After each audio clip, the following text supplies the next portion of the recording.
सिन्दूरारुणविग्रह त्रिनयना माणिक्यमौलिस्फुर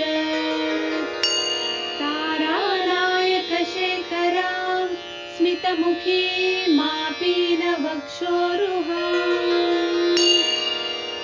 पाणिभ्यामलिपूर्णरत्नचषकं रक्तोत्पलं बिभ्रति सौम्यां रत्नघटस्थरक्तचरणां ध्याये. ತನುಮಧ್ಯ ಆಗಿ ಅಂದ್ರೆ ಪ್ರವೃತ್ತಿ ನಿವೃತ್ತಿಗಳ ನಡುವಿನಲ್ಲಿ ಇದ್ದು ಇಡಾ ಪಿಂಗಳಗಳ ನಡುವಿನಲ್ಲಿ ಅತ್ಯಂತ ಸೂಕ್ಷ್ಮ ರೂಪದಲ್ಲಿ ತನುವಿನ ರೂಪದಲ್ಲಿ ಇರುವವಳು ಬಿಸತಂತು ತನೀಯಸಿ ಎಂಬಂತೆ ಅವಳು ಜ್ಞಾನ ರಜ್ಜುವಾಗಿ ಎಲ್ಲ ಜೀವಿಗಳನ್ನ ಜ್ಞಾನ ಮಾರ್ಗದಲ್ಲಿ ಪ್ರಚೋದನೆ ಮಾಡುವವಳಾಗಿ ಅವಳೇ ತಮೋಪಹ ಸಕಲ ಜೀವಿಗಳಲ್ಲಿರುವ ಅಜ್ಞಾನ ಅಂಧಕಾರವನ್ನ ದೂರ ಮಾಡಿ ಹಾಗೆ ದೂರ ಮಾಡುವುದಕ್ಕೆ ಅಂದ್ರೆ ಅಜ್ಞಾನ ಅಂಧಕಾರಕ್ಕೆ ಕಾರಣವಾಗಿರುವಂಥ ಪಾಷಂಡ ಬುದ್ಧಿ ಏನಿದೆ ಆ ಪಾಷಂಡ ಬುದ್ಧಿಯನ್ನೆಲ್ಲ ಸಂಪೂರ್ಣವಾಗಿ ಅಮ್ಮ ನಾನೇನ್ ಮಾಡ್ಲಿ ನನ್ನನ್ನ ಈ ಪಾಷಂಡ ಬುದ್ಧಿ ಬಾಧಿಸ್ತಾ ಇದೆಯಲ್ಲ ಅಂದ್ರೆ ಮಗು ನಾನಿದ್ದೀನಿ ಅದನ್ನ ನಾನು ದೂರ ಮಾಡ್ತೀನಿ. ಹಾಗೆ ನನಗೆ ಈ ಪಾಷಂಡ ಬುದ್ಧಿನ ದೂರ ಮಾಡ್ಕೊಳ್ಳಕ್ಕೆ ಬೇಕಾದ ಆಚಾರ ಇಲ್ಲ, ಸದಾಚಾರ ಪ್ರವರ್ತಿಕ ಅದೂ ನಾನೇ ಕೊಡ್ತೀನಿ. ಸನ್ಮಾರ್ಗದಲ್ಲಿ ನಡೆಯುವಂತೆ ಸದಾಚಾರದಲ್ಲಿ ಇರುವಂತೆ ಮಾಡಿ ಪಾಖಂಡ ಅಂದ್ರೆ ಯಾವುದು ವೇದ ಮಾರ್ಗ ಪ್ರಚೋದವಾಗಿರುವಂತಹ ದಾರಿ ಇದೆ, ವೇದ ಮಾರ್ಗಕ್ಕೆ ವಿಭಿನ್ನವಾದ ಮಾರ್ಗಕ್ಕೆ ಎಳೆಯುವಂಥವುಗಳನ್ನು ದೂರ ಮಾಡಿ ನಮ್ಮನ್ನ ಬಂಧಿಸಿರುವಂತಹ ಪಾಶವಿ ಬುದ್ಧಿಗಳು ಅಂದ್ರೆ ಹಸಿವು ಬಾಯಾರಿಕೆಗಳು ಕಾಮಕ್ರೋಧ ಲೋಭ ಮೋಹಾದಿಗಳು ಆ ಎಲ್ಲ ರಜ್ಜುಗಳಿಂದ ನಮ್ಮನ್ನ ದೂರ ಮಾಡಿ ಪಶುಪಾಶ ವಿಮೋಚನೆಯಾಗಿ ನಮಗೆ ಬೇಕಾದ ಕಲ್ಪವೃಕ್ಷವಾಗಿ ತಾಯಿ ಕಾಪಾಡ್ತಾಳೆ. ಹಾಗೆ ಅವಳು ಅವಿದ್ಯೆಯಿಂದ ನಮ್ಮ ಮೃತ್ಯುವನ್ನ ದಾಟಿಸಿ ನಮ್ಮನ್ನ ವಿದ್ಯೆಯಿಂದ ಅಮೃತಮಯರನ್ನಾಗಿ ಕೂಡ ಮಾಡ್ತಾಳೆ ಎನ್ನುವಂಥದನ್ನ ತಮೋಪಹ ಎಂಬ ನಾಮದಲ್ಲಿ ನೋಡ್ಕೊಂಡ್ವಿ. ಆದ್ರಿಂದ ಇದು ಒಂದು ವಿದ್ಯೆಯಾಗಿ ಈ ವಿದ್ಯೆಯಿಂದ ತರುಣೀ ವಿದ್ಯಾ ಅನ್ನುವ ಈ ವಿದ್ಯೆಯಿಂದ ನಾವು ಪಡೆಯುವ ಫಲರೂಪವನ್ನು ಕೂಡ ನೋಡ್ಕೊಂಡ್ವಿ. ಈಗ ಮುಂದಿನದು ಏನು ಇದು ಚಿತಿಹಿ ತತ್ಪದ ಲಕ್ಷ್ಯಾರ್ಥ. ಚಿತಿಹಿ ಎನ್ನುವುದು ಒಂದು ನಾಮ.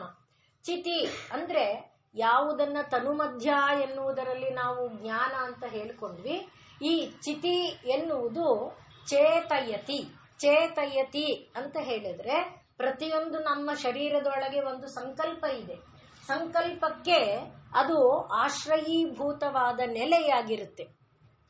ಏನೇನು ಅಂದ್ರೆ ಛಾಂದೋಗ್ಯ ಉಪನಿಷತ್ತಿನಲ್ಲಿ ಇದನ್ನ ವಿಸ್ತಾರವಾಗಿ ಹೇಳ್ತಾ ಬರ್ತಾರೆ. ಎಲ್ಲ ನಾವು ಮಾಡುವ ಕರ್ಮಗಳಿಗೆ ಮೊದಲನೆಯದಾಗಿ ಇದು ಮುಂಡಕ ಉಪನಿಷತ್ತಿನಲ್ಲೂ ಬರುತ್ತೆ. ನಾವು ಮಾಡುವಂಥ ಕೆಲಸಗಳಿದೆಯಲ್ವಾ, ಆ ಕೆಲಸಗಳಿಗೆಲ್ಲ ಕಾರಣೀಭೂತವಾದದ್ದು ಮಂತ್ರಗಳು. ಮಂತ್ರ ನಾವೇನು ಅಡಿಗೆ ಮಾಡ್ತೀನಿ ಅನ್ನೋದು ಮಂತ್ರನಾ ಅಂತ ನಮಗೆ ಅನ್ನಿಸ್ಬಹುದು. ಆದ್ರೆ ಒಂದು ಮೂಲಕ್ಕೆ ತಗೊಂಡು ಹೋದಾಗ ಮಂತ್ರನೇ. ಯಾವುದೇ ಅಂದ್ರೆ ಅಡಿಗೆ ಅಂತ ಅವಾಗ ಇರ್ಲಿಲ್ಲ, ಹವಿಸ್ಸನ್ನ ತಯಾರು ಮಾಡೋದು ಅನ್ನೋದೇ ಮಾತಾಗಿತ್ತು. ಆದ್ರಿಂದ ಇಲ್ಲ ಚರು ಅಂತಿದ್ರು, ಇಲ್ಲ ಆದ್ರಿಂದ ಅದು ಮಂತ್ರನೇ. ಇವತ್ತು ಅದು ಬೇರೆ ರೂಪಕ್ಕೆ ಬಂದಿದೆ ನಿಜ. ಆದ್ರಿಂದ ಆ ರೀತಿಯಾಗಿ ಯಾವುದೇ ಒಂದು ಅಮಂತ್ರಂ ಅಕ್ಷರಂ ನಾಸ್ತಿ ಅನ್ನುವಂತೆ ಎಲ್ಲವೂ ಕೂಡ ಅಕ್ಷರಮಯ. ಆದ್ರಿಂದ ಈಗ ಏನಾಯ್ತು, ಕ್ರಿಯೆಗೆ ಸಂಬಂಧಪಟ್ಟ ಮಂತ್ರ, ಮಂತ್ರಕ್ಕೆ ಸಂಬಂಧಪಟ್ಟ ಅಕ್ಷರ, ಅಕ್ಷರಕ್ಕೆ ಸಂಬಂಧಪಟ್ಟ ವಾಕು, ವಾಕಿಗೆ ಸಂಬಂಧಪಟ್ಟ ಮನಸ್ಸು, ಮನಸ್ಸಿಗೆ ಸಂಬಂಧಪಟ್ಟ ಸಂಕಲ್ಪ, ಸಂಕಲ್ಪಕ್ಕೆ ಸಂಬಂಧಪಟ್ಟ ಎಷ್ಟು ದೂರ ಇದೆ ನೋಡಿ ಚಿತಿ ಅಂತ ಬರಬೇಕಾದ್ರೆ. ಈ ಚೇತ ಅನ್ನುವುದರೊಳಗೆ ಇದೆಲ್ಲ ಅಡಗಿಕೊಂಡಿದೆ. ಇದಿನ್ನೇನಾಗಿದೆ, ಅತೀತ ಅನಾಗತ ವಿಷಯಗಳನ್ನೆಲ್ಲ ಒಳಗೊಂಡಿರೋದಾಗಿದೆ. ಮತ್ತೆ ಜೀವಿಗಳನ್ನ. ಆದ್ರಿಂದಲೇ ಇದರೊಳಗೆ ಏನಪ್ಪ ಇದೆ ಅಂತ ಕೇಳಿದ್ರೆ ಜನ್ಮ ಜನ್ಮಾಂತರದ. ಆದ್ರಿಂದ ಒಬ್ಬನು ಜ್ಞಾನಿಯಾಗಿರಬಹುದು. ಈಗ ನಾವು ತನುಮಧ್ಯ ಅನ್ನುವುದರಲ್ಲಿ ಪಡೆದಂತ ಪ್ರವೃತ್ತಿ ನಿವೃತ್ತಿಗೆ ಪ್ರೇರಕವಾದ ಜ್ಞಾನ ನಮ್ಮಲ್ಲಿ ಇರಬಹುದು. ಆದ್ರೆ ಈ ಚಿತಿ ಅನ್ನುವುದರ ಸಂಪರ್ಕನ ಕಡಿದು ಬಿಟ್ರೆ, ಅದನ್ನೇ ಉಪನಿಷತ್ತುಗಳೆಲ್ಲ ನಮಗೆ ಹೇಳೋದು, ಅದು ಕಡಿದು ಬಿಟ್ರೆ ಏನು ಮಾಡಲ್ಲ, ನಮಗೆ ಜನ್ಮ ಜನ್ಮಾಂತರದ ಬೀಜವಾಗಿ ಅದು ಉಳ್ಕೊಳ್ಳಲ್ಲ. ಜನ್ಮ ಜನ್ಮಾಂತರದ ಬೀಜವಾಗಿ ಉಳಿದ್ರೆ ಅದೇನಾಗುತ್ತೆ, ಅವಿದ್ಯಾ ಅಸ್ಮಿತಾ ರಾಗದ್ವೇಷ ಅಭಿನಿವೇಶಗಳಿಗೆ ಕಾರಣವಾಗಿ ಸತಿ ಮೂಲೆ ತದ್ವಿಪಾಕೆ ಜಾತ್ಯಾಯುರ್ಭೋಗ ಅಂತ ಅದಕ್ಕೆ ಕಾರಣವಾಗಿ ಅದು ನಮ್ಮನ್ನ ಮತ್ತೆ ಮತ್ತೆ ಈ ಪ್ರಪಂಚಕ್ಕೆ ತರೋದು, ಬೇರೆ ಬೇರೆ ಶರೀರ ಕೊಡೋದು. ಅದರಲ್ಲೆಲ್ಲ ತಿರ್ಗಾ ಈಗ ನಾ ಹೇಳಿದ್ನಲ್ಲ, ಚೇತಯತಿ, ಸಂಕಲ್ಪಯತಿ, ಮಂತ್ರಯತಿ, ಮನಸ್ಯತಿ, ಈ ರೀತಿಯಾದ ವಿಚಾರಗಳನ್ನ ಜೋಡಿಸ್ತಾ ಬರುತ್ತೆ. ಆ ಚಿತಿ ಅನ್ನೋದೇನಿದೆ ಅಂದ್ರೆ ನಮ್ಮ ಒಳಗೆ ಇರುವಂತಹ ಚೇತ ಅನ್ನುವುದೇ ಈಗ ಚಿತ್ತ. ಆ ಚಿತ್ತ ಅನ್ನುವುದೇ ಎಲ್ಲಕ್ಕೆ ಬೇಸು.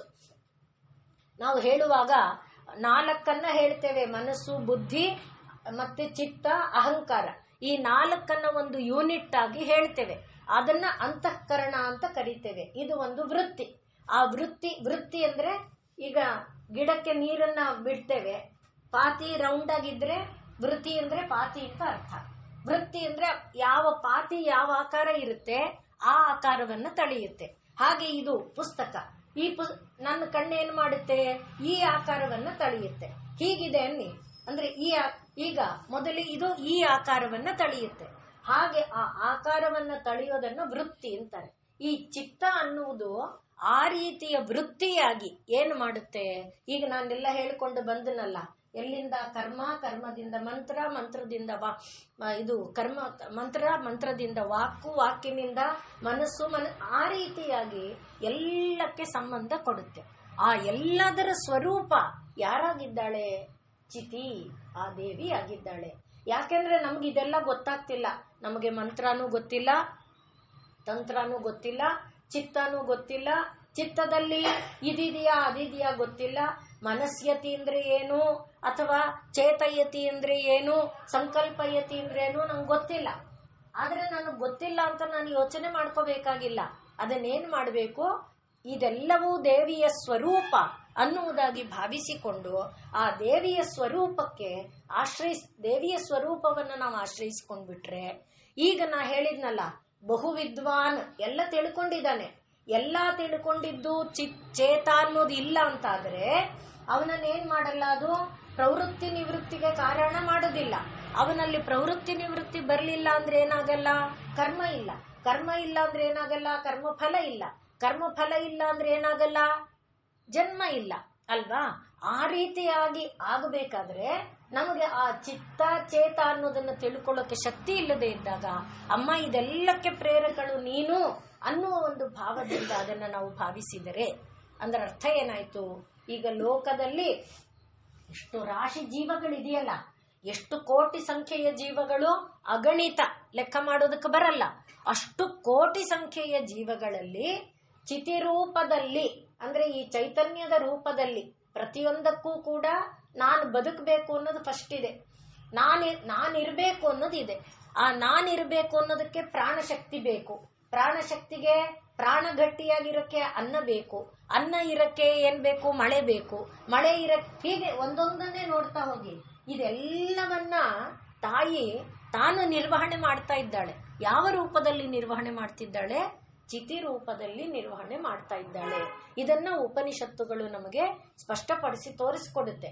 ನಾವು ನೆನ್ನೆನೂ ಹೇಳಿದಂತೆ, ನಾರದರು ನಾ ಇದೆಲ್ಲ ತಿಳ್ಕೊಂಡಿದ್ದೀನಿ, ಆದ್ರೂ ನಾನು ಮಂತ್ರವಿದೇವಾಸ್ಮಿ ನಾತ್ಮವಿತ್, ನಾನು ಮಂತ್ರವಿತ್ತನೇ ಆಗಿದ್ದೇನೆ, ಆತ್ಮಜ್ಞಾನ ನನಗಿನ್ನೂ ಆಗಿಲ್ಲ. ಅದಕ್ಕೋಸ್ಕರ ಸನತ್ ಕುಮಾರರು ಬೋಧಿಸ್ತಾ ಇರೋದು ಇದನ್ನ ತಿಳ್ಕೊಪ್ಪ, ಇದನ್ನ ಬ್ರಹ್ಮ ಅನ್ನು ಮನ ಬ್ರಹ್ಮ ಇತಿ ಉಪಾಸೀತ. ಗುರುಗಳೇ ಆಯ್ತು, ಮನಸ್ಸಿಗಿಂತ ದೊಡ್ಡದಿಲ್ವೋ? ಇದೆಯಪ್ಪ ಸಂಕಲ್ಪ ಬ್ರಹ್ಮ ಇತಿ ಉಪಾಸೀತ. ಸಂಕಲ್ಪಕ್ಕಿಂತ ದೊಡ್ಡದಿಲ್ವೋ? ಇದೆಯಪ್ಪ ಚಿತಿ ಬ್ರಹ್ಮ ಇತಿ ಉಪಾಸೀತ. ಹೀಗೆ ಒಂದೊಂದು ಹಂತವನ್ನ ಅವರು ಏರಿಸ್ತಾ, ಇದನ್ನ ನೀನು ಉಪಾಸನೆ ಮಾಡಿದ್ರೆ ನಿನಗೇನಾಗತ್ತೆ ಅನ್ನೋದನ್ನ ತೋರಿಸ್ಕೊಡ್ತಾ ಸನತ್ ಕುಮಾರರು ನಾರದರಿಗೆ ಬೋಧೆ ಮಾಡುವಾಗ ಈ ಚಿತಿ ಅನ್ನುವುದೇ ಎಲ್ಲಕ್ಕೆ, ಈಗ ನಾನು ಹೇಳಿದಂತೆ ಮಳೆಗೆ, ಬೆಳೆಗೆ, ಊಟಕ್ಕೆ, ಪ್ರಾಣಕ್ಕೆ, ಊಟದಿಂದ ಪ್ರಾಣಕ್ಕೆ, ಪ್ರಾಣದಿಂದ ಉಳಿಯುವಿಕೆಗೆ, ಎಲ್ಲಕ್ಕೆ, ವಿಶ್ವದ ಸಮಸ್ತಕ್ಕೆ ಅದು ಕಾರಣ. ಯಾವುದದು ಅಂದ್ರೆ ಚೈತನ್ಯ ರೂಪವಾಗಿ ಸಕಲ ಜೀವಗಳಲ್ಲಿ ಆ ಪ್ರೇರಕ ಶಕ್ತಿಯಾಗಿ ನಿಂತಿರುವಂಥದ್ದು. ಅದ್ಯಾರು? ಅದು ತಾಯಿ. ಅದರಿಂದ ಚಿತಿಹಿ. ಆದ್ರೆ ಚಿತಿಹಿ ಎಂದಾಗ ಆ ಚಿತಿ ಅನ್ನುವುದು ನಮ್ಮೊಳಗಾದ್ರೆ ಯಾವುದನ್ನ ಆಶ್ರಯಿಸಿಕೊಂಡಿದೆ? ಚಿತಿ ಅನ್ನೋದು ನಮ್ಮಲ್ಲಿ ಪೂರ್ವ ಪೂರ್ವ ಪೂರ್ವ ಪೂರ್ವ ಪೂರ್ವ ನಿನ್ನೆ ನಾವು ಹೇಳ್ಕೊಂಡಿದ್ದೇವೆ, ಎಷ್ಟೋ ಜನ್ಮದ್ದು ಇದೆ. ಆ ಎಷ್ಟೋ ಜನ್ಮಗಳ ಗಂಟು ಅಲ್ಲಿ ಕೂತ್ಕೊಂಡಿದೆ. ಆದ್ರೆ ದೇವಿಗೆ ಅದಲ್ಲ, ಅವಳು ಸ್ವತಂತ್ರ. ಅದರಿಂದ ದೇವಿಯನ್ನ ಹೇಳುವಾಗ ಚಿತಿಗೆ ಏನು ಲಕ್ಷಣ ಕೊಡ್ತಾರೆ? ಸ್ವತಂತ್ರ ವಿಶ್ವಸಿದ್ಧಿ ಹೇತುಹು. ಚಿತಿ ಅಂದ್ರೆ ಏನು? ಸ್ವತಂತ್ರವಾದ ವಿಶ್ವವು ಸಿದ್ಧವಾಗುವುದಕ್ಕೆ ಹೇತುವಾದ ದೇವಿಯ ಸ್ವರೂಪ ಏನಿದೆ ಅದನ್ನ ಚಿತಿ ಎಂಬುದಾಗಿ ಕರೀತಾರೆ. ಚಿತಿ ಎನ್ನುವುದಕ್ಕೆ ಲಕ್ಷಣ ಸ್ವತಂತ್ರ ವಿಶ್ವಸಿದ್ಧಿ ಹೇತುಹು. ವಿಶ್ವ ನಿರ್ಮಾಣ ಆಗುವುದಕ್ಕೆ ಹೇತುವಾದಂಥ, ಮತ್ತೆ ಅದು ಯಾರನ್ನ ಆಶ್ರಯಿಸಿಕೊಂಡಿದೆ? ಚಂದ್ರನ ಆಶ್ರಯಿಸಿದೆ, ಸೂರ್ಯನ ಆಶ್ರಯಿಸಿದೆ, ಬೆಳದಿಂಗಳನ್ನ ಆಶ್ರಯಿಸಿದೆ, ಗಾಳಿನ ಆಶ್ರಯಿಸಿದೆ? ಇಲ್ಲ, ಸ್ವತಂತ್ರ. ಗಾಳಿ ಬೆಳಕು, ಚಂದ್ರ ಸೂರ್ಯ, ಬೀಸೋದು, ಮಳೆ ಗಿಳೆ ಎಲ್ಲ ಯಾರನ್ನ ಆಶ್ರಯಿಸಿದೆ? ಚಿತಿಯನ್ನ ಆಶ್ರಯಿಸಿದೆ. ಆದ್ರೆ ಚಿತಿ ಯಾರನ್ನು ಆಶ್ರಯಿಸಿಲ್ಲ. ಅಂಥ ಸ್ವತಂತ್ರಳಾದವಳು ಈ ದೇವಿ. ಅವಳು ಈ ಗಾಳಿ ಬೀಸೋದಕ್ಕೆ ಗಾಳಿಯಲ್ಲಿ ಶಕ್ತಿ ಕೊಡುವವಳಾಗಿ, ಮಳೆ ಸುರಿಯುವುದಕ್ಕೆ ಮಳೆಯಲ್ಲಿ ಶಕ್ತಿಯಾಗಿ, ಹಾಗೆ ಎಲ್ಲರಿಗೆ ಅವಳು ಕಾರಕಳಾಗಿದ್ದಾಳೆ. ಅವಳಿಗೆ ಯಾರೂ ಇಲ್ಲ. ಅದರಿಂದ ಸ್ವತಂತ್ರ. ಚಿತಿಹಿ ಅಂದ್ರೆ ಮೊಟ್ಟ ಮೊದಲನೆಯದಾಗಿ ಅವಳು ಸ್ವತಂತ್ರ, ತನ್ನ ಒಂದು ನಿಯಮನದಲ್ಲಿ ತಾನಿದ್ದಾಳೆ. ಮತ್ತೆ ವಿಶ್ವಸಿದ್ಧಿ ಹೇತುಹು, ವಿಶ್ವ ನೆರವೇರುವುದಕ್ಕೆ, ವಿಶ್ವಕ್ಕೆ ಕಾರಣೀಭೂತ ಆಗುವುದಕ್ಕೆ, ಅದಕ್ಕೆ ಅವಳು ಹೇತುವಾಗಿದ್ದಾಳೆ. ಆದ್ರಿಂದ ಇವಳನ್ನ ಸೈಷಾ ಚಿತಿರಿತಿ ಪ್ರೋಕ್ತ. ಯಾರು? ಸ್ವತಂತ್ರ ವಿಶ್ವಸಿದ್ಧಿ ಹೇತುಹು. ಅವಳನ್ನ ಸೈಷಾ ಚಿತಿರಿತಿ ಪ್ರೋಕ್ತ. ಇವಳಿಗೆ ಚಿತಿ ಎಂಬುದಾಗಿ ಹೆಸರು. ಅದು ಯಾತಕ್ಕೆ ಅಂದ್ರೆ ಜೀವನಾತ್, ಸಕಲ ಜೀವಿಗಳು ಜೀವಿಸಬೇಕಲ್ಲ. ನಾ ಹೇಳಿದ್ನಲ್ಲ, ಪ್ರತಿ ಜೀವಕ್ಕೆ ಏನು ಇದೆ? ನಾನು ಬದುಕಿರ್ಬೇಕು ಅಂತಿದೆ. ನಾನು ಬದುಕಿರ್ಬೇಕು ಅಂದ್ರೆ ನನ್ಗೇನು ಪ್ರಾಣ ಇರ್ಬೇಕಂದ್ರೆ ಏನ್ ಬೇಕು? ಆಹಾರ ಬೇಕು. ಆಹಾರ ಬೇಕು, ಆಹಾರವನ್ನು ನಾನು ತಿನ್ಬೇಕು. ಅಂದ್ರೆ ಇದೆಲ್ಲಕ್ಕೆ ಜೀವನಾತ್ ಜೀವಿತೈಷಿಣಾಂ. ಜೀವಿತೈಷಿಣಾಂ ಅಂದ್ರೆ ಬದುಕಲು ಇಚ್ಛಿಸುವ. ಬದುಕಲು ಇಚ್ಛಿಸುವ ಎಲ್ಲ ಜೀವಿಗಳಿಗೆ ಜೀವನಾತ್ ಜೀವವನ್ನ ಕೊಡುತ್ತಾಳೆ. ಆದ ಕಾರಣ ಸೈಷಾ ಚಿತಿರಿತಿ ಪ್ರೋಕ್ತ. ಇವಳನ್ನ ಚಿತಿ ಎಂಬುದಾಗಿ ಕರೀತಾರೆ. ಈಗ ಅರ್ಥ ಆಗ್ತಾ ಇದೆಯಾ? ಚಿತಿ ಅಂದ್ರೆ ಯಾರು ಸಕಲ ಜೀವಿಗಳೊಳಗೆ ನಾನು ಬದುಕಬೇಕು ಅನ್ನುವ ಭಾವನೆಯನ್ನ ಕೊಡ್ತಾಳೋ, ಎಲ್ಲಾ ಜೀವಿಗಳು ನಾನು ಬದುಕಿರಬೇಕು ಅನ್ನುವ ಜೀವನೈಷಿಣ ಅಂದ್ರೆ ಬದುಕಿರಬೇಕು ಎಂಬ ಆಸೆಗೆ ಚೈತನ್ಯ ಶಕ್ತಿಯಾಗಿದ್ದಾಳೋ ಅವಳನ್ನ ಏನಂತ ಕರೀತಾರೆ? ಚಿತಿಹಿ. ಅವಳಿಗೆ ಯಾರು ಕಾರಣ ಅಂದ್ರೆ ಅವಳಿಗೆ ಯಾರು ಇಲ್ಲ, ಅವಳು ಸ್ವತಂತ್ರ. ಇದಿಷ್ಟನ್ನ ಮೊದಲಿಗೆ ಚಿತಿ ಅಂದ್ರೆ ಏನು ಅಂತ ತಿಳ್ಕೊಳ್ಳೋದು. ಗೀತಾಚಾರ್ಯ ಅದನ್ನೇ ಭೂತಾನಾಮಸ್ಮಿ ಚೇತನ ಅಂತ ಹೇಳಿದಾನೆ. ಭೂತಾನಾಮ್ ಅಂದಾಗ ಸಕಲ ಜೀವಗಳು. ಯಾವುದು?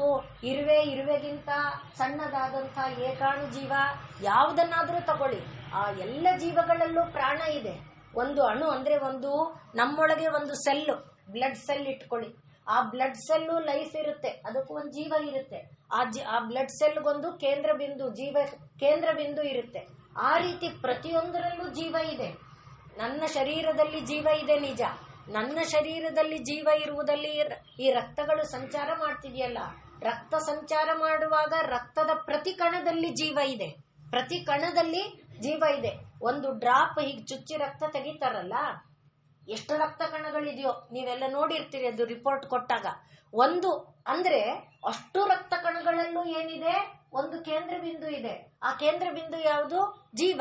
ಆದ್ರಿಂದ ಜೀವನೈಷಿಣಾಂ, ಆ ಜೀವ ಸ್ವರೂಪಳಾಗಿ ಜೀವಿಸಬೇಕು ಅನ್ನುವ ಭಾವನೆಯನ್ನ ಕೊಡುವ ಆ ಚೈತನ್ಯವಾಗಿ ಯಾರಿದ್ದಾಳೋ ಅವಳನ್ನೇನಂತಾರೆ? ಚಿತಿಹಿ ಎಂಬುದಾಗಿ ಕರೀತಾರೆ ಅಂತ ಇಲ್ಲಿ ಹೇಳ್ತಾ ಇದೆ. ಆದ್ರಿಂದಲೇ ಗೀತಾಚಾರ್ಯ ಭೂತಾನಾಮಸ್ಮಿ ಚೇತನ ಅನ್ನುವಾಗ ಕೇವಲ ಜೀವಕೋಟಿಗಳಷ್ಟೇ ಅಲ್ಲ, ಜೀವಕೋಟಿಗಳ ಶರೀರ ನಿರ್ಮಾಣಕ್ಕೆ ಭೂತಗಳಿದೆಯಲ್ಲ, ಯಾವುದು? ಮಹಾಭೂತಗಳು, ಪೃಥ್ವಿ ತೇಜೋ ವಾಯು ಆಕಾಶಗಳು. ಅದಕ್ಕೂ ಕೂಡ ಅದರಲ್ಲೂ ಚೇತನ ಬೇಕು ತಾನೆ. ಪೃಥ್ವಿಗೂ ಚೇತನ ಬೇಕು, ಆಕಾಶಕ್ಕೂ ಚೇತನ ಬೇಕು, ವಾಯುವಿಗೂ ಚೇತನ, ಅದಕ್ಕೂ ಚೇತನ ರೂಪವಾಗಿರುವವಳು ಯಾರೋ ಅವಳನ್ನ ಚಿತಿಹಿ. ಆದ್ರಿಂದಲೇ ಗೀತಾಚಾರ್ಯ ಭೂತಾನಾಮಸ್ಮಿ ಚೇತನ ಎಂಬುದಾಗಿ ಹೇಳ್ಕೊಂಡಿದ್ದಾನೆ. ಆದ್ರಿಂದ ಈ ಚಿತಿ ಎನ್ನುವುದಕ್ಕೆ ಇನ್ನೂ ಒಂದು ಅರ್ಥ ಏನಿದೆಯಪ್ಪ ಅಂದ್ರೆ ಅವಿದ್ಯಾ ಪರಿಪಂಥಿ. ಪರಿಪಂಥಿ ಅಂದ್ರೆ ವಿರೋಧಿ. ಅವಿದ್ಯೆಗೆ ವಿರೋಧಿಯಾದದ್ದನ್ನ ಅವಿದ್ಯಾ ಪರಿಪಂಥಿ ಜ್ಞಾನ ಸ್ವರೂಪ ಚಿತಿಹಿ. ಇದು ಎರಡನೇ ಲಕ್ಷಣ. ಮೊದಲನೇ ಲಕ್ಷಣ ಏನು? ಚಿತಿ ಅನ್ನೋದಕ್ಕೆ ಸ್ವತಂತ್ರ ವಿಶ್ವಸಿದ್ಧಿ ಹೇತುಹು. ಸ್ವತಂತ್ರ ವಿಶ್ವಸಿದ್ಧಿ ಹೇತು ಅನ್ನೋದು ಒಂದು ಲಕ್ಷಣ. ಎರಡನೇ ಲಕ್ಷಣ ಏನು? ಅವಳು ಜೀವನಾತ್ ಜೀವನೈಷಿಣಾಂ, ಬದುಕುವವರಿಗೆ ಜೀವನಾತ್ ಜೀವನೈಷಿಣಾಂ, ಆದ್ರಿಂದ ಅವಳು ಚಿತಿ. ಇದು ಎರಡನೇ ಲಕ್ಷಣ. ಮೂರನೇ ಲಕ್ಷಣ ಏನು? ಅವಿದ್ಯಾ ಪರಿಪಂಥಿ, ಅವಿದ್ಯೆಗೆ ಶತ್ರು ಏನಿದೆ, ಅವಿದ್ಯೆಗೆ ವಿರೋಧವಾದುದೇನಿದೆ, ಅವಿದ್ಯಾ ಪರಿಪಂಥಿ ಜ್ಞಾನಸ್ವರೂಪ ಚಿತಿಹಿ. ಇದು ಮೂರನೇ ಲಕ್ಷಣ. ಅಂದ್ರೆ ಅವಿದ್ಯೆಗೆ ವಿರುದ್ಧವಾದ ಜ್ಞಾನಕ್ಕೆ ಕಾರಣವಾದದ್ದು ಏನಿದೆಯೋ, ಜ್ಞಾನ ಸ್ವರೂಪ ತಮೋಪಹ ಅಂತ ನಾವು ಹೇಳಿದ್ವಿ, ತನುಮಧ್ಯ ಅಂತ ಏನು ಹೇಳಿದ್ವಿ, ಅಂಥ ಸ್ವರೂಪ ಏನಿದೆ ಅದನ್ನ ಚಿತಿ ಎಂಬುದಾಗಿ ಕರೀತಾರೆ. ಅದರಿಂದ ಚಿತಿಹಿ ಚೈತನ್ಯ ಭಾವಾದ್ವ. ಈಗ ಇದನ್ನೆಲ್ಲ ಕ್ರೋಢೀಕರಿಸಿ ಒಂದು ಶ್ಲೋಕದಲ್ಲಿ ಹೇಳ್ತಿದ್ದಾರೆ. ಚಿತಿಹಿ ಚೈತನ್ಯ ಭಾವಾತ್, ಮೊದಲಿಗೆ ಪ್ರಾಣವನ್ನ ಕೊಡುವ, ಆದ್ರಿಂದ ಹಾಗೆ ಚೇತನವಾ ಚಿತಿಹಿ, ಚೇತನ ರೂಪದಲ್ಲಿರುವವಳು ಚಿತಿ. ಮತ್ತೆ ಮಹಾನ್, ಆದ್ರಿಂದ ಇವಳು ಈಗ ನಾವು ಹೇಳಿದ್ವಲ್ಲ ಎಲ್ಲಿವರೆಗೆ, ಈಗ ಒಂದು ಇರುವೆ ಹೀಗೆ ಒಂದು ಚಲಿಸಿದರೆ ಅಲ್ಲಿನ ಕ್ರಿಯೆಯಿಂದ ಹಿಡಿದು ಎಲ್ಲಿಯವರೆಗೆ ಗಾಳಿ ಬೀಸುವ, ಮಳೆ ಸುರಿಸುವ, ಆಕಾಶ ವ್ಯಾಪಿಸುವ ಆ ಎಲ್ಲದರ ಕಡೆಗೆ ಇರುವಂತ ಒಂದು ಚೈತನ್ಯ ಶಕ್ತಿಯಾಗಿ ವ್ಯಾಪ್ಯ ಸರ್ವಂ, ಎಲ್ಲವನ್ನ ವ್ಯಾಪಿಸಿಕೊಂಡು ಇರುವವಳು. ಆದ್ರಿಂದ ಇವಳನ್ನ ಚಿತಿಹಿ ಅಂತ ಕರೀತಾರೆ. ಈ ಜ್ಞಾನ ಅನ್ನುವುದು ಏನು ಮಾಡುತ್ತೆ, ನಾವು ಈಗ ಹೇಳಿದ್ವಲ್ಲ ಅವಿದ್ಯಾ ಪರಿಪಂಥಿ ಜ್ಞಾನ ಸ್ವರೂಪ ಚಿತಿಹಿ ಅಂತ. ಆ ಜ್ಞಾನ ಜ್ಞಾನಾಗ್ನಿ ಸರ್ವಕರ್ಮಾಣಿ ಭಸ್ಮಸಾತ್ ಕುರುತೆ ಅರ್ಜುನ. ಇಲ್ಲಿಗೆ ಬಂತು ನೋಡಿ. ನಾವು ಮಾಡುವ ಕರ್ಮಗಳೇನು ಮಾಡುತ್ತೆ? ಕರ್ಮ ಫಲ ಕೊಡುತ್ತೆ. ಫಲದಿಂದ ಏನಾಗುತ್ತೆ? ಅವಿದ್ಯಾ ಅಸ್ಮಿತಾ ರಾಗದ್ವೇಷಗಳು ಬೆಳೀತಾ ಹೋಗುತ್ತೆ. ಅದರಿಂದ ಏನಾಗುತ್ತೆ? ಜನ್ಮಗಳು ಬರ್ತಾ ಹೋಗುತ್ತೆ. ಅದರಿಂದ ಏನಾಗುತ್ತೆ? ಆ ಎಲ್ಲವನ್ನ ಈ ಜ್ಞಾನಾಗ್ನಿ ಸರ್ವಕರ್ಮಾಣಿ ಭಸ್ಮಸಾತ್ ಕುರುತೆ ಅರ್ಜುನ ಎಂಬಂತೆ ದೇವಿ ಚಿತಿಸ್ವರೂಪಳಾಗಿ ಅಜ್ಞಾನ ಪರಿಪಂಥಿ, ಅವಿದ್ಯಾ ಪರಿಪಂಥಿಯಾಗಿ ಅವಳೇನ್ ಮಾಡ್ತಾಳೆ? ಈ ಎಲ್ಲವನ್ನ ನಿವಾರಣೆ ಮಾಡ್ತಾಳೆ. ಆದ್ರಿಂದ ಈಗ ಯಾವುದನ್ನ ಇದು ಛಾಂದೋಗ್ಯ ಉಪನಿಷತ್ತು ನಾರದರಿಗೆ ಸನತ್ ಕುಮಾರರ ಮೂಲಕ ಉಪದೇಶ ಮಾಡ್ತು. ಯಾವುದನ್ನ ನೀನು ತಿಳ್ಕೊಂಡಿದೀಯಾ?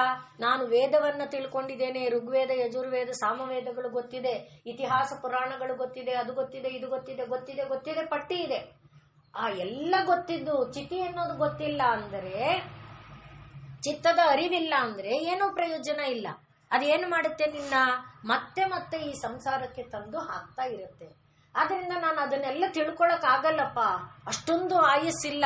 ಹಿಂದೆ ನಾವು ನೋಡಿರುವಂತ ಒಂದು ಕಥೆ ಇದೆಯಲ್ಲ, ಏನ್ ಹೇಳಿ, ಒಬ್ಬ ಭರದ್ವಾಜ ಎನ್ನುವವನು ಅಧ್ಯಯನಕ್ಕಾಗಿ 3 ಜನ್ಮವನ್ನ 3 ಇದನ್ನ ಆಯಸ್ಸನ್ನ ಪಡ್ಕೊಂಡು ಏನೂ ಪಡೀಲಿಲ್ಲ.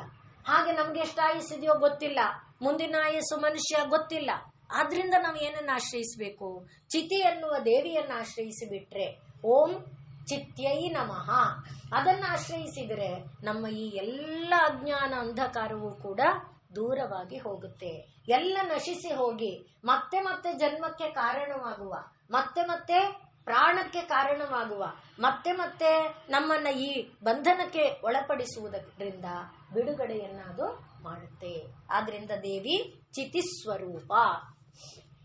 ಈಗ ಈ ಚಿತಿ ಅನ್ನುವುದನ್ನ ತಿಳ್ಕೊಂಡಾಗ ಯಾರು ನಮಗೆ ಗೊತ್ತಾಗ್ತಾರೆ? ತತ್ಪದ ಲಕ್ಷ್ಯಾರ್ಥ. ಚಿತಿ ತತ್ಪದ ಲಕ್ಷ್ಯಾರ್ಥ. ಚಿತಿ ಎನ್ನುವ ನಾಮ ಮುಗಿತೀಗ. ಇಲ್ಲಿ ತತ್ ಪದ ಲಕ್ಷ್ಯ ಅರ್ಥ 4 ಶಬ್ದ ಇದೆ. ಇದು ಸ್ವಲ್ಪ ವೇದಾಂತದ ವಿಷಯನೇ, ಅದರಿಂದ ನೀವು ಸ್ವಲ್ಪ ಮನಸ್ಸನ್ನ ಒದರ್ಕೊಂಡು ಕೇಳಿಸ್ಕೊಳ್ಬೇಕಾಗತ್ತೆ. ತತ್ ಅನ್ನುವುದನ್ನ ನಾವು ಲೋಕದಲ್ಲಿ ಯಾವುದಕ್ಕೆ ಹೇಳ್ತೇವೆ? ತತ್ ಅಂದ್ರೆ ಅದು. ಇಲ್ಲಿರೋದನ್ನ ಏನಂತೇವೆ? ಇದು ಅಂತೇವೆ ಅಲ್ವೇ? ಅಂದ್ರೆ ಯಾವುದು ಇಂದ್ರಿಯಗಳ ವ್ಯಾಪ್ತಿಯಲ್ಲಿದೆಯೋ, ಇಂದ್ರಿಯಗಳು ನೋಡುವುದನ್ನ ಅಂದ್ರೆ ಜ್ಞಾನ ಆಗಲಿ ಅಂದ್ರೆ ಕಣ್ಣಾಗ್ಲಿ ಕಿವಿಯಾಗ್ಲಿ ಯಾವುದನ್ನ ನೋಡಬಹುದು, ಯಾವುದನ್ನ ಕೇಳಿಸಿಕೊಳ್ಳಬಹುದು, ಅದೇ ರೀತಿಯಲ್ಲಿ ಈಗ ವಾಸನೆ, ಎಲ್ಲೋ ಇಟ್ಟಿರೋ ಮಜ್ಜಿಗೆ ಹುಳಿ ವಾಸನೆ ಇಲ್ಲಿ ಬರಕ್ಕಾಗಲ್ಲ ಅಲ್ವಾ? ಎಲ್ಲೋ ಬೇಯಿಸ್ತಾ ಇರುವ ಪೂರಿ ವಾಸನೆ ಇಲ್ಲಿ ಬರಕ್ಕಾಗಲ್ಲ. ಅಂದ್ರೆ ಈ ಮೂಗಿನ ವ್ಯಾಪ್ತಿ ಎಷ್ಟು ದೂರದಲ್ಲಿದೆಯೋ ಆ ದೂರದಲ್ಲಿರುವುದನ್ನ ಅದು ಗ್ರಹಿಸುತ್ತೆ. ಹಾಗೆ ಯಾವುದೇ ವಾಸನೆಯನ್ನಾಗಲಿ ರೂಪವನ್ನಾಗಲಿ ಶಬ್ದವನ್ನಾಗಲಿ ಗ್ರಹಿಸಬೇಕಾದ್ರೆ ಏನು ಬೇಕು? ಸನ್ನಿಕರ್ಷ ಬೇಕು. ಅಂದ್ರೆ ಇಂದ್ರಿಯಗಳ ಸಾಮೀಪ್ಯ ಬೇಕು. ಅದನ್ನ ಸನ್ನಿಕರ್ಷ ಅಂತ ಕರೀತಾರೆ ಶಾಸ್ತ್ರ ಪರಿಭಾಷೆಯಲ್ಲಿ. ಆದ್ರಿಂದ ಇಂದ್ರಿಯಗಳು ಗ್ರಹಿಸುವ ಒಂದು ಸನ್ನಿಕರ್ಷದಲ್ಲಿ ಇರೋದನ್ನೆಲ್ಲ ಏನಂತೇವೆ? ಇದು ಅಂತೇವೆ. ಏನೋ ವಾಸನೆ ಬರ್ತಿದ್ಯಲ್ಲ, ಓ ಇದು ಈಗ ತಾನೇ ನಾನು ಹುಳಿ ಕುದಿಸಿ ಆಫ್ ಮಾಡ್ದೇವಲ್ಲೇ, ಅದ್ರ ವಾಸನೆ. ಅಲ್ಲಿ ಇದು ಅನ್ನುವಾಗ ಇಲ್ಲೇ ಅನ್ನುವ ಅರ್ಥ ತೋರಿಸುತ್ತೆ. ಆದ್ರೆ ಅದು ಅನ್ನುವಾಗ ಅದು ಏನಲ್ಲಿಲ್ಲ? ಇಂದ್ರಿಯಗಳ ವ್ಯಾಪ್ತಿಯಲ್ಲಿ ಇಲ್ಲ ಅಂತ ಅರ್ಥ. ಅಂದ್ರೆ ಅರ್ಥ ಏನಾಯ್ತು? ನಮ್ಮ ಶರೀರದಿಂದ ನಾವು ಗ್ರಹಿಸುವುದಕ್ಕೆ ಯಾವುದಾಗಲ್ವೋ ಅದನ್ನ ಅದು ಅಂತ ಕರಿತೇವೆ. ಆದ್ರಿಂದಲೇ ಈಗ ತತ್ ತ್ವಂ ಅಸಿ ಶಬ್ದ ಇದೆಯಲ್ಲ, ಅಂದ್ರೆ ಇದು ನಾನು ಇಷ್ಟು ಕಷ್ಟಪಟ್ಟು ಹೇಳ್ತಿರೋದ್ರಿಂದ ಕಷ್ಟ ಅನ್ನಿಸ್ತಾ ಇರ್ಬೋದು. ಆದ್ರೆ ಲೋಕರೂಢಿಯಲ್ಲಿ ಅದು ಅನ್ನೋದೊಂದು ಇದೆ ತಾನೆ. ಯಾವುದನ್ನ ಇದು ಅಂತ ಹೇಳಕ್ ನಮಗ್ ಗೊತ್ತಿಲ್ವೋ ಅದನ್ನ ಅದು ಅಂತೀವಿ ಅಲ್ವಾ? ಅಂದ್ರೆ ಯಾವುದನ್ನ ಇದು ಅಂತ ಹೇಳಕ್ ಗೊತ್ತಿಲ್ವೋ ಅದನ್ನ ಅದು ಅಂತೀವಿ ಅನ್ನಕ್ಕೆ ಸುಮ್ನೆ ಒಂದು ತಮಾಷೆಯ ಕಥೆ ನಾವು ಚಿಕ್ಕವರಿದ್ದಾಗ ಹೇಳ್ತಾ ಇದ್ದಿದ್ದು ಇತ್ತು. ಏನಪ್ಪಾ ಅಂದ್ರೆ, ಒಬ್ಬ ಬಡವ ಎಲ್ಲಾದ್ರೂ ಹೋಗಿ ಏನಾದ್ರೂ ಆಹಾರ ಸಂಪರ್ಸ್ಕೊಂಡ್ ಬರ್ತೀನಿ, ಊಟಕ್ಕೆ ಸಂಪರ್ಸ್ಕೊಂಡ್ ಬರ್ತೀನಿ ಅಂತ ಹೋದ. ಎಲ್ಲೆಲ್ಲೂ ಸುಮಾರು ದೂರ ಹೋದ. ಅಂದ್ರೆ ತನ್ನ ಊರಿಂದ, ತನ್ನ ಹಳ್ಳಿಯಿಂದ ಸುಮಾರು ದೂರ ಹೋದ. ಯಾವುದೋ ಒಂದು ಜಾಗದಲ್ಲಿ ಘಮ ಘಮ ಘಮ, ಈಗ ಹೇಳಿದ್ನಲ್ಲ ಮೂಗಿನ ವ್ಯಾಪ್ತಿ, ಘಮ ಘಮ ಅಡಿಗೆ ವಾಸನೆ ಬರ್ತಿತ್ತು. ಸರಿ, ಇಲ್ಲಿ ನನಗೂ ಊಟ ಸಿಕ್ಕಬಹುದು, ಅವನು ಊಟಕ್ಕೋಸ್ಕರನೇ ಮನೆಯಿಂದ ಹೊರಟಿದ್ದ. ಅಲ್ಲಿ ಊಟ ಸಿಕ್ಕಬಹುದು ಅಂತ ಮನೆ ಹತ್ತಿರದ ಒಂದು ಜಾಗದಲ್ಲಿ ಕೂತ್ಕೊಂಡ. ಎಲ್ಲರೂ ಕೈ ತೊಳೆಯೋದು, ಹೋಗಿ ಕೂತ್ಕೊಳ್ಳೋದು ಎಲ್ಲ ನೋಡ್ತಿದ್ದ. ಈಗ ಕರೀತಾರ ಊಟಕ್ಕೆ, ಈಗ ಕರೀತಾರ ಊಟಕ್ಕೆ ಅಂತ ಪಾಪ ಕಾಯ್ತಾ ಕೂತಿದ್ದ. ಎಲ್ಲರೂ ಊಟ ಮುಗಿಸ್ಕೊಂಡ್ ಬಂದು ಕೈ ತೊಳೆಯೋದನ್ನು ನೋಡ್ದ. ಇವನಿಗೇನಪ್ಪಾ ಅಂದ್ರೆ ಎಲ್ಲಾದ್ರೂ ವಾಸನೆ ಬರ್ತಾ ಇತ್ತು. ಎಲ್ಲ ಅಂದ್ರೆ ಏನೇನ್ ತಂದ್ರು, ಗೊಜ್ಜು ತಂದ್ರೆ ಗೊಜ್ಜು ವಾಸನೆ, ಮಜ್ಜಿಗೆ ಏನೇನ್ ತಂದ್ರು ಅದ್ರ ವಾಸನೆನ ಆಸ್ವಾದಿಸ್ತಾ ಪಾಪ ಅದೇ ಅವನಿಗೆ ಊಟ. ಆಸ್ವಾದನೆ ಮಾಡ್ಕೊಂಡು ಖುಷಿಯಾಗಿದ್ದ. ಕೊನೆಯಲ್ಲಿ ಎಲ್ಲರೂ ಕೈ ತೊಳ್ಕೊಂಡು ಹೋಗುವಾಗ ಆದ್ರೂ ಕರೀತಾರೆ, ಎಲೆ ಎತ್ತಾಕುವಾಗಾದ್ರೂ ಯಾರು ಕರೀಲಿಲ್ಲ. ಬರೀ ಆ ವಾಸನೆನೇ ಹೊಟ್ಟೆ ತುಂಬಿಕೊಳ್ತು. ವಾಪಸ್ ಬರುವಾಗ ಎಲ್ಲರೂ ಹೇಳ್ತಾ ಇದ್ರು, ಇವತ್ತು ಅವ್ರ ಮನೇಲಿ ಎಲ್ಲಾ ಅಡಿಗೆಗಿಂತ ಕಡುಬು ಮಾಡಿದ್ರು ನೋಡಿ, ಅದು ಎಷ್ಟು ರುಚಿಯಾಗಿತ್ತಂದ್ರೆ ಅಂತ ಕಡುಬನ್ನ ಯಾವತ್ತೂ ತಿಂದೇ ಇಲ್ಲ ರೀ ಅಂತ ಒಬ್ರಿಗೊಬ್ರು ಮಾತಾಡ್ತಿದ್ರು. ಇವನಿಗೆ ಅನ್ನಿಸ್ತು, ಹಾಗಾದ್ರೆ ಆ ಕಡುಬು ಅಂದ್ರೆ ಏನು? ಪಾಪ ಇವನು ಬಡವ, ಆ ಕಡುಬು ಅಂದ್ರೆ ಏನು? ನಾನು ಈ ಕಡುಬನ್ ತಿನ್ಬೇಕಲ್ಲ ಅಂತ ಆಸೆ ಆಯ್ತು. ಶಬ್ದ ಗೊತ್ತಿಲ್ಲ ಅವನಿಗೆ. ಈಗ ತತ್ ಅನ್ನೋದಕ್ಕೆ ಇದನ್ನ ಹೇಳ್ತಿರೋದು, ಶಬ್ದ ಗೊತ್ತಿಲ್ಲ.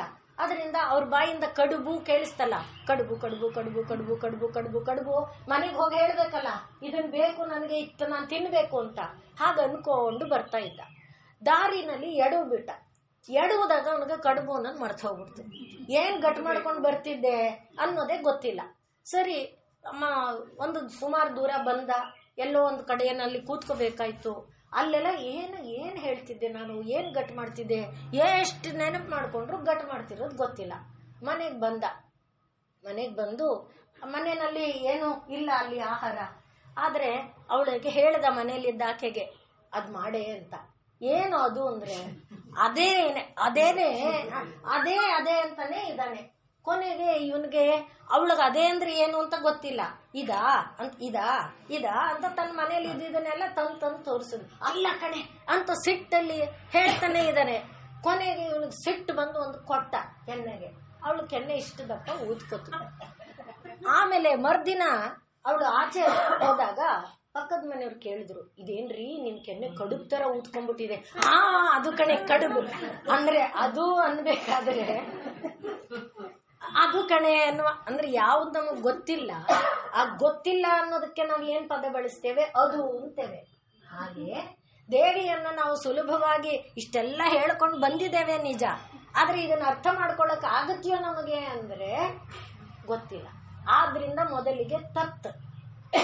ಆದ್ರೆ ಯಾವುದು ಅದೋ, ಈಗ ನೋಡಿ ಕೊಟ್ಟಿದ್ರಲ್ಲ, ಏನಿದು ಕಡುಬು ತರ ಇದೆ ಅಂದಾಗ, ಹಾಗೆ ಇಲ್ಲೋನೋ ಒಂದ್ ಇದೆಯಲ್ಲ, ಇದನ್ನ ನೋಡಿದಾಗ ಈ ಕಣ್ಣು, ಈ ಮೂಗು, ಈ ಕಿವಿ, ಈ ಬಾಯಿ, ಇದನ್ನ ನೋಡಿದಾಗ ಇದಾ ಅಲ್ಲ ಅಂದ್ರೆ ಒಂದೊಂದನ್ನ ನೋಡ್ತಾ ಇದು ಅನ್ನೋದನ್ನ ನೋಡ್ತಾ ಅದು ಅನ್ನೋದರ ಕಡೆಗೆ ಹೋಗ್ತೇವಲ್ಲ, ಅದು ತತ್ ಪದ. ಅರ್ಥ ಆಗ್ತಾ ಇದೆಯಾ? ಅದರಿಂದ ಆ ತತ್ ಪದದ ಅದಕ್ಕೆ ಲಕ್ಷ್ಯ ಯಾವುದು ಅಂದ್ರೆ, ತತ್ ಅನ್ನುವ ಪದಕ್ಕೆ ಈಗ ಲಕ್ಷ್ಯ ದಾಸವಾಳ ಅಂತ ನಾನು ಶಬ್ದ ಹೇಳಿದೆ. ಅದಕ್ಕೆ ಲಕ್ಷ್ಯ ಯಾವುದು? ಈ ಹೂವು, ಇದೊಂದು ಆಕಾರ, ಈ ಆಕಾರ ಬಣ್ಣ ಎಲ್ಲ ಅದಕ್ಕೆ ಲಕ್ಷ್ಯ. ಹಾಗೆ ತತ್ಪದ ಅಂದಾಗ ಅದಕ್ಕೆ ಲಕ್ಷ್ಯ ಯಾರಪ್ಪ? ಇಷ್ಟುದ್ದ ಈಗ 360ಕ್ಕೂ ಜಾಸ್ತಿ ನಾಮದಲ್ಲಿ ಯಾರನ್ನೋ ಹೇಳ್ಕೊಂಡು ಬಂದ್ವಲ್ಲ. ಯಾವ ದೇವಿ ಭಂಡಾಸುರನಿಗಾಗಿ ಬಂದ್ಲೋ, ಯಾವ ದೇವಿ ದೇವ ಕಾರ್ಯಕ್ಕಾಗಿ ಬಂದ್ಲೋ, ಯಾವ ದೇವಿ ಚತುರ್ಭುಜಧಾರಿಯಾಗಿ ಬಂದ್ಲೋ, ಯಾವ ದೇವಿ ಕಿರೀಟದಿಂದ, ಯಾವ ದೇವಿ ಅಂತ ಹೇಳ್ತಿದೀವಲ್ಲ, ಅವಳೆಲ್ಲ ಯಾರೋ? ಅದು ತತ್ಪದ ಲಕ್ಷ್ಯ ಅರ್ಥ. ಆದ್ರಿಂದಲೇ ಉಪನಿಷತ್ತುಗಳು ನಮಗೆ ಹೇಳುವಾಗ ಏನ್ ಹೇಳುತ್ತೆ? ಓಂ ತದ್ ಬ್ರಹ್ಮ, ತತ್ ಅಂತ ಹೇಳುತ್ತಿದೆ. ಓಂ ತದ್ ಬ್ರಹ್ಮ, ಓಂ ತದ್ ವಾಯು. ಕಾಣ್ತಾ ಇರೋದು ವಾಯು, ವಾಯುವಿಗೆ ಹಿಂದೆ ಇದೆಯಲ್ಲ ಅದು ತತ್. ಈಗ ಚಿತಿನಲ್ಲಿ ಹೇಳಿದ್ವಿ ನೋಡಿ, ಅದರಿಂದ ಓಂ ತದ್ ಬ್ರಹ್ಮ, ಓಂ ತದ್ ವಾಯು, ಓಂ ತದ್ ಆತ್ಮ. ಯಾವ ವಾಯು ನಮ್ಮೊಳಗಿದೆ? ಅದು ಪ್ರಾಣ. ಅದು ನಿಮಗೆ ಕಾಣ್ತಿದ್ಯೋ? ಇಲ್ಲ. ಆ ಪ್ರಾಣದ ಜೊತೆಯಲ್ಲಿ ಆತ್ಮ ಇದೆಯೋ? ಅದು ಕಾಣ್ತಿದ್ಯೋ? ಇಲ್ಲ. ಆದ್ರಿಂದ ಮೊದಲಿಗೆ ನಿಮಗೆ ವಾಯು ಅನ್ನೋದನ್ನ ತೋರಿಸಿ, ವಾಯು ಕಾಣ್ತಿಲ್ಲ ಆದ್ರೆ ಬೀಸಿದಾಗ ಗೊತ್ತಾಗುತ್ತೆ. ಈಗೆಲ್ರು ಹೀಗೆ ಅಂತಿದ್ದೀರಲ್ಲ, ಅಂದ್ರೆ ವಾಯುವಿನ ಅಲ್ಲಿ ಆ ವಾಯುವಿನ ಇದು ಗೊತ್ತಾಗತ್ತಲ್ಲ, ಆ ರೀತಿ ಗೊತ್ತಾದುದರ ಮೂಲಕ ಗೊತ್ತಾಗದೇ ಇರುವ ತತ್ ಅನ್ನೋದಿದೆಯಲ್ಲ, ಆದ್ರಿಂದಲೇ ಓಂ ತದ್ವಾಯು, ಓಂ ತದಾತ್ಮ, ಅದು ಆತ್ಮ. ಹಾಗೆ ನಾವು ಹೋಗ್ತಾ ಹೋದಾಗ ಓಂ ತತ್ ಸತ್ಯಂ, ಅಲ್ಲೂ ನೋಡಿ ತತ್ ಸತ್ಯಂ, ಅದೇ ಓಂ ತತ್ ಸರ್ವಂ, ಅದೇ ಎಲ್ಲವೂ ಕೂಡ. ಆ ಎಲ್ಲವೂ ಅಂದಾಗ, ಎಲ್ಲವೂ ಅಂದ್ರೆ ಎಲ್ರು ಕೇಳಿದ್ರು, ಎಲ್ರು ಅಂದ್ರೆ ಯಾರು ಅಂತ ನಾವು ಹೇಳ್ತೀವಲ್ವ, ಯಾವ್ದೋ ಫಂಕ್ಷನ್ಗೆ ಹೋಗಿ ಬಂದಾಗ ಎಲ್ರು ನಿನ್ನ ಕೇಳಿದ್ರು ಕಣೆ ಅಂತಾರೆ. ಎಲ್ರು ಅಂದ್ರೆ ಯಾರು? 1, 2, 3 ಒಬ್ಬೊಬ್ಬರದೇ ಹೆಸರು. ಹಾಗೆ ಹೆಸರು ಹೇಳಕ್ಕಾಗಲ್ಲ. ಎಲ್ರು ಅಂದಾಗ ನಮ್ಗೆ ಎಲ್ರು ಅಂದ್ರೆ ಚಿತ್ರ ಬರಲ್ಲ ಅಲ್ವಾ? ಕಮಲ ಕೇಳಿದ್ಲು, ರುಕ್ಮಿಣಿ ಕೇಳಿದ್ಲು, ಪದ್ಮಿನಿ ಅಂದಾಗ ಅವ್ರವ್ರ ಚಿತ್ರ ನಮ್ ಕಣ್ಣೊಳಗೆ ಬರುತ್ತೆ. ಯಾರು ಎಲ್ಲರೂ ಅಂದಾಗ ನಮಗೆ ಚಿತ್ರ ಬರಲ್ಲ. ಆದ್ರೆ ಈ ಎಲ್ಲರೂ ಅನ್ನುವ ಹಿಂದೆಯಲ್ಲಿ ನಾವು ಇವಾಗ ಏನ್ ಹೇಳ್ತಾ ಬಂದ್ವಿ? ಓಂ ತದ್ವಾಯು, ಓ ಅಂತ ಹೇಳುವಾಗ ವಾಯು ಅಂದಾಗ ಗೊತ್ತಾಯ್ತು, ಆಕಾಶ ಅಂದಾಗ ಗೊತ್ತಾಯ್ತು, ಗಾಳಿ ಇದು ಪೃಥ್ವಿ ಅಂದಾಗ ಗೊತ್ತಾಯ್ತು. ಆಗ ತತ್ ತತ್ ಅದರ ಮೂಲಕ ಈಗ ಸ್ಪಷ್ಟ ಆಗ್ತಿದ್ಯಾ? ತತ್ ಪದ ಲಕ್ಷ್ಯಾರ್ಥ. ಆದ್ರಿಂದ ಓಂ ತತ್ ಸರ್ವಂ, ಓಂ ತತ್ ಪುರೋರ್ನಮಃ. ನಮ್ಮ ಎದುರಿಗೆ ಇರುವಂತ, ಮುಂದಕ್ಕೆ ಎದುರಿಗಿರೋದನ್ನ ದಾಟ್ತಾ ಹೋಗುವಾಗ ಏನೇನಿದೆಯೋ ಅದೆಲ್ಲವೂ ಕೂಡ ಯಾವ್ಯಾವ್ದದು? ಅಂತಶ್ಚರತಿ ಭೂತೇಶು ಗುಹಾಯಾಂ ವಿಶ್ವಮೂರ್ತಿಷು. ಯಾವ ಜೀವ ಕೋಟಿಗಳನ್ನ ನಾವು ನೋಡ್ತಿದ್ದೇವೆಯೋ, ಯಾವ ಗಿಡ ಮರ ಬಳ್ಳಿಗಳನ್ನ ನೋಡ್ತಾ ಇದ್ದೇವೆಯೋ, ಯಾವ ಎಲೆ ಹುಲ್ಲು ಕಡ್ಡಿ ಏನೇನ್ ನೋಡ್ತಿದ್ದೇವೆಯೋ ಆ ಎಲ್ಲದರ ಒಳಗೆ ಚಿತಿ ರೂಪದಲ್ಲಿ ಅಂತಶ್ಚರತಿ ಭೂತೇಶು ಗುಹಾಯಾಂ ವಿಶ್ವಮೂರ್ತಿಷು. ವಿಶ್ವದಲ್ಲಿ ಆಕಾರ ತಳೆದಿರೋದು ಏನೇನ್ ಕಾಡ್ತಾ ಇದೆ, ಆ ಎಲ್ಲದರ ಒಳಗೆ ಯಾವುದಿದೆ? ಅದು ತ್ವಂ. ಅಲ್ಲಿ ತ್ವಂ ಅನ್ನೋ ಶಬ್ದ ಬಂತು ನೋಡಿ. ತ್ವಂ ಅನ್ನುವಾಗ, ತತ್ ಅನ್ನುವಾಗ ನಮಗೆ ಗೊತ್ತಾಗಿಲ್ಲ. ತತ್ ಅಂತ ಹೇಳ್ತಾ ಬಂದ್ವಿ. ತ್ವಂ ಅನ್ನುವುದು ಯಾವಾಗ ಗೊತ್ತಾಯ್ತು? ಈ ಮಣೆಯಾಗಿ ಗೊತ್ತಾಯ್ತು, ಈ ಬಾಗಿಲಾಗಿ ಗೊತ್ತಾಯ್ತು, ಈ ಚಾಪೆಯಾಗಿ ಗೊತ್ತಾಯ್ತು, ಈ ಗೋಡೆಯ ಅಲ್ವಾ? ಅಲ್ಲಿ ತ್ವಂ, ಈ ಗೋಡೆ, ತ್ವಂ ಈ ಬಾಗಿಲು, ತ್ವಂ ಅಂತ ನಾವು ನೋಡ್ತಾ ಹೋದಾಗ ಅದೆಲ್ಲವೂ ಯಾವ ಪದದ ಲಕ್ಷ್ಯಾರ್ಥವಾಗಿದೆ? ತತ್ ಎನ್ನುವ ಪದದ ಲಕ್ಷ್ಯಾರ್ಥವಾಗಿದೆ. ಅದರಿಂದ ತತ್ ಅನ್ನೋದು ಅವಾಗ ಏನಾಯ್ತು? ಜಗತ್ತಿನ ವಿಶ್ವಾತ್ಮಿಕ ಇದು ನೀನು ಕಾಪಾಡ್ತೀಯ ಅಂತ ಹೇಳುವಾಗ ವಿಶ್ವಾತ್ಮಕಳಾಗಿ ವಿಶ್ವವನ್ನ ರಕ್ಷಿಸ್ತೀಯೇ, ವಿಶ್ವಸ್ವರೂಪಿಯಾಗಿ ವಿಶ್ವವೇ ನೀನಾಗಿದ್ದೀಯೇ ಅಂತ ನಾವು ಏನು ಸ್ತೋತ್ರ ಮಾಡ್ತೇವೆ, ಆ ರೀತಿಯಲ್ಲಿ ವಿಶ್ವದ ಜಗತ್ತಿಗೆ ಜನ್ಮವನ್ನ ಕೊಡುವ ಒಂದು ತತ್ ವಸ್ತು ಏನಿದೆ ಅದನ್ನ ತತ್ ಅಂತ ಕರೀತೇವೆ ಅನ್ನೋದೀಗ. ಆದ್ರಿಂದ ವಿಶ್ವದ ಜನ್ಮಕ್ಕೆ ಕಾರಣಭೂತವಾಗಿರುವ ವಿಶಿಷ್ಟವಾದ ಬ್ರಹ್ಮ, ಅದನ್ನ ತತ್ ಪದದಿಂದ ಹೇಳ್ತಾರೆ. ಅದು ಮಾಯಾ ಉಪಾಧಿ ಒಡಗೂಡಿದ್ರೆ, ಮಾಯಾ ಅಂದ್ರೇನು? ಸತ್ವ ರಜಸ್ ತಮಸ್ಸು. ಸತ್ವ ರಜಸ್ ತಮಸ್ಸುಗಳನ್ನ ಜೊತೆಗೆ ಯಾಕೆ ತಗೊಳುತ್ತೆ? ಇದನ್ನೆಲ್ಲ ಸೃಷ್ಟಿ ಮಾಡಕ್ಕೆ. ಯಾವುದನ್ನ? ಆಕಾಶವನ್ನ, ಭೂಮಿಯನ್ನ, ವಾಯುವನ್ನ, ತೇಜಸ್ಸನ್ನ, ಇದೆಲ್ಲವನ್ನ ಸೃಷ್ಟಿ ಮಾಡಿ ಈ ಕೋಟಿ ಕೋಟಿ ಸಂಖ್ಯೆಯ ಜೀವಗಳನ್ನ ಸೃಷ್ಟಿ ಮಾಡೋದಕ್ಕೆ ಯಾವುದು ಮಾಯೆಯನ್ನು ಆಶ್ರಯಿಸುತ್ತೋ ಅದನ್ನ ಏನಂತ ಕರೀತಾರೆ? ಬ್ರಹ್ಮ. ಅದೇ ತತ್ಪದ ಲಕ್ಷ್ಯ. ಆದ್ರಿಂದ ತತ್ಪದ ಲಕ್ಷ್ಯಾರ್ಥ. ಅಲ್ಲಿಗೆ ಅರ್ಥ ಏನಾಯ್ತು? ಯಾವ ದೇವಿ ಚಿತಿರೂಪಳಾಗಿದ್ದು, ಚಿತಿ ಅನ್ನುವುದನ್ನ ಮರಿಬಾರ್ದು, ಹಿಂದಿಂದ ನೆನಪಲ್ಲಿ ಇಟ್ಕೊಳ್ಳಿ. ಚಿತಿ ಅನ್ನುವುದರಿಂದ ಏನಾಗಿದೆ? ಕೋಟಿ ಕೋಟಿ ಕೋಟಿ ಶರೀರಗಳ ನಿರ್ಮಾಣ ಆಗಿದೆ. ಕೋಟಿ ಕೋಟಿ ಶರೀರಗಳು ನಿರ್ಮಾಣ ಆಗಬೇಕಾದ್ರೆ ಒಳಗಡೆ ಏನಿದೆ? ಚಿತ್ತ, ಮನಸ್ಸು, ಬುದ್ಧಿ, ಅಹಂಕಾರಗಳ ಯೂನಿಟ್ ಆದ ಚಿತ್ ಅನ್ನೋದಿದೆ. ಅದರ ಒಳಗಡೆನೆ ಏನೇನಿದೆ? ಅವಿದ್ಯಾ, ಅಸ್ಮಿತಾ, ರಾಗ, ದ್ವೇಷ, ಅಭಿನಿವೇಶಗಳು ಕೂತ್ಕೊಂಡಿದೆ. ಆ ಎಲ್ಲದನ್ನ ಆಶ್ರಯಿಸಿಕೊಂಡು ತಾಯಿ ಸೃಷ್ಟಿ ಮಾಡ್ತಾ ಇರೋದು, ಸುಮ್ಮನೆ ಸೃಷ್ಟಿ ಆಗ್ತಾ ಇಲ್ಲ. ಅಂತ ಒಂದು ಸೃಷ್ಟಿ ಸ್ಥಿತಿ ಲಯಗಳನ್ನ ತಾಯಿ ಮಾಡುವಾಗ ಯಾವುದನ್ನ ಆಶ್ರಯಿಸಿದಾಳೆ? ಸತ್ವರಜಸ್ತಮೋ ಗುಣಗಳು ಇಟ್ಕೊಂಡಿದ್ದಾಳಲ್ವಾ? ಆ ಸತ್ವರಜಸ್ತಮೋ ಗುಣಗಳೇ ಅವಿದ್ಯಾ, ಅಸ್ಮಿತಾ, ರಾಗ, ದ್ವೇಷ, ಅಭಿನಿವೇಶ, ಅವುಗಳೇ ಏನು? ಚಿತ್ತ, ಮನಸ್ಸು, ಬುದ್ಧಿ, ಅಹಂಕಾರ, ಅವುಗಳೇ. ಹೀಗೆ ನಾವು ಬಂದಾಗ ಈ ಇಷ್ಟನ್ನ ಯಾವ ರೂಪದಲ್ಲಿ ಮಾಡ್ತಿದ್ದಾಳೆ? ಸತ್ವರಜಸ್ತಮಸ್ಸನ್ನ ಆಶ್ರಯಿಸಿ ಮಾಡುವಾಗ ಅವಳನ್ನ ತತ್ಪದ ಅನ್ನುವುದರಿಂದ ಗುರುತಿಸ್ತೇವೆ. ಇನ್ನು ಬೇರೆ ಆದರೆ ಏನೂ ಇಲ್ಲ, ತತ್ಪದ ಅಂತಾನು ಹೇಳೋ ಹಾಗಿಲ್ಲ. ಆದ್ರಿಂದ ನಿರಾಕಾರ, ನಿರ್ಗುಣ, ನಿರ್ವಿಕಲ್ಪ, ನಿರವಯವ, ನಿಷ್ಪ್ರಪಂಚ ಇತ್ಯಾದಿ ರೂಪದಲ್ಲಿ ಅದನ್ನ ಹೇಳೋದು. ಅದಕ್ಕೆ ಏನೂ ಹೇಳಕ್ಕೆ ಲಕ್ಷಣ ಇಲ್ಲ. ಇದಾದ್ರೆ ತತ್ ಎನ್ನುವ ಪದದಿಂದ ಗುರುತಿಸೋದಕ್ಕೆ ಆಗುವಂಥದ್ದು. ಅದರಿಂದ ತತ್ಪದ ಲಕ್ಷ್ಯಾರ್ಥ. ತತ್ಪದ ಅನ್ನುವಾಗ ಈಗ ಬಂದಿತ್ತಲ್ಲ ಕೆನ್ನೆ ಮೇಲೆ, ಅದನ್ನ ಹಿಡ್ಕೊಂಡು ಅದರಿಂದ ಒಳಕ್ಕೆ ಆ ಕಡುಬು ಅನ್ನೋ ಜ್ಞಾನ ಬಂತಲ್ಲ, ಅದರ ತರಹನೇ ಇಲ್ಲಿ ಶರೀರದಲ್ಲಿರುವಂಥ ಈ ಕೈ, ಕಾಲು, ಕಣ್ಣು ಇವೆಲ್ಲ ಅಲ್ಲ ಅಲ್ಲ ಅಲ್ಲ ಅಂತ ಹೇಳ್ತಾ ಒಳಕ್ಕೆ ಸಾಗುವಾಗ ದೊರಕುವಂಥದ್ದೇನಿದೆಯೋ ಅದನ್ನ ತತ್ ಅಂತ ಕರೀತಾರೆ. ಅಂಥ ತತ್ ಎನ್ನುವ ಪದಕ್ಕೆ ಲಕ್ಷ್ಯವಾದ ಅರ್ಥ ಏನಿದೆಯೋ, ಅರ್ಥ ಅಂದ್ರೆ ವಸ್ತು, ಪದಾರ್ಥ, ಅದನ್ನ ತತ್ಪದ ಲಕ್ಷ್ಯಾರ್ಥ ಅಂತ ಕರೀತಾರೆ. ಅದರಿಂದಲೇ ತ್ವಮಿಂದ್ರ ಆಗ ಬರೋದು ತ್ವಮಿಂದ್ರ, ತ್ವಂ ರುದ್ರ, ತ್ವಂ ಪ್ರಜಾಪತಿ. ಹಾಗೆ ಏನೇನು ಪ್ರಪಂಚದಲ್ಲಿ ಕಾಣ್ತಿದೆಯೋ ಅದೆಲ್ಲ ತ್ವಂ ರೂಪ ಪಡೆಯೋದು ತತ್ಪದದಿಂದ ಮುಂದಕ್ಕೆ. ಯಾವಾಗ? ಅಂತಶ್ಚರತಿ ಭೂತೇಶು ಗುಹಾಯಾಂ ವಿಶ್ವಮೂರ್ತಿಷು ಅನ್ನುವಂತೆ. ಇನ್ನು ಮುಂದಿನ ನಾಮ ಚಿದೇಕರಸ ರೂಪಿಣಿ. ಚಿತ್ತಿನ ಜೊತೆಯಲ್ಲಿ ಅವಳೇನಾಗಿದ್ದಾಳೆ? ಈ ಪ್ರಪಂಚದ ಸೃಷ್ಟಿ ಸ್ಥಿತಿ ಲಯಗಳಿಗೆ ಕಾರಣಭೂತಳಾಗಿ ತತ್ ಎಂಬ ಪದಾರ್ಥದಾಗಿದ್ದಾಳೆ, ತತ್ಪದ ಲಕ್ಷ್ಯಾರ್ಥಳಾಗಿದ್ದಾಳೆ. ಈಗ ಅವಳೇ ಚಿತ್ತನ್ನುವ ಅವಳನ್ನ ನಾವು ಗುರುತಿಸ್ಕೊಳ್ಬೇಕಾದ್ರೆ, ಈಗ ಅವಳು ಕೂಡ ನಮ್ಮಂತೆ ಕೈ, ಕಾಲು, ಕಣ್ಣು, ಮೂಗು ಎಲ್ಲ ಇಟ್ಕೊಂಡಿದ್ದಾಳೆ ಅಂತ ನಾವು ಹೇಳುವಾಗ ಅವಳಿಗೂ ಕೂಡ ತಿರ್ಗ ಜನ್ಮಗಳು ಇರ್ಬೇಕಲ್ಲ ಅನ್ನುವ ಪ್ರಶ್ನೆಯನ್ನ ತಕೊಂಡ್ರೆ ಇಲ್ಲ. ಯಾಕೆ ಅಂದ್ರೆ ಅವಳಲ್ಲಿರುವುದು ಒಂದೇ ರಸ. ಯಾವ ರಸ? ನಮ್ಮಲ್ಲಿರುವಂತೆ ಕಾಮರಸ, ಕ್ರೋಧರಸ, ಲೋಭರಸ, ಮೋಹರಸ, ರಸಗಳು ವಿವಿಧ ರಸಗಳಿಲ್ಲ. ಅವಳಲ್ಲಿರುವ ರಸ ಎಲ್ಲ ಒಂದೇ. ಯಾವ ರಸ? ಚಿತಿ, ಚಿತ್ ಎಂಬ ಏಕರಸ. ಆ ಒಂದೇ ರಸ ಅವಳಲ್ಲಿರೋದು. ಆ ಚಿತ್ ಅನ್ನುವ ರಸ ಏನ್ ಮಾಡುತ್ತೆ ಅಂತ ನಾವು ಹೇಳಿದ್ವಿ. ಛಾಂದೋಗ್ಯ ಉಪನಿಷತ್ತಿನ ಮತ್ತು ಮುಂಡಕ ಉಪನಿಷತ್ತಿನ ಮಾತಿನಂತೆ ಅದು ಎಲ್ಲಾ ಜ್ಞಾನಗಳನ್ನ ಹೊಂದಿದ್ರೂ ಕೂಡ ಆ ಜ್ಞಾನಗಳಿಂದ ಪ್ರವೃತ್ತಿ ನಿವೃತ್ತಿಗಳು ಏನಿದೆಯೋ, ಇದು ಯೋಗ್ಯ, ಇದು ಅಯೋಗ್ಯ, ಇದು ಧರ್ಮ, ಇದು ಅಧರ್ಮ, ಇದು ನ್ಯಾಯ, ಇದು ಅನ್ಯಾಯ, ಇದು ಸತ್ಯ, ಇದು ಅಸತ್ಯ, ಇದನ್ನ ಮಾಡೋದೇ ಸಂಕಲ್ಪದ ಕೆಲಸ. ಅಂದ್ರೆ ವಿಭಾಗ ಮಾಡೋದು, ವಿಭಜನೆ ಮಾಡೋದು.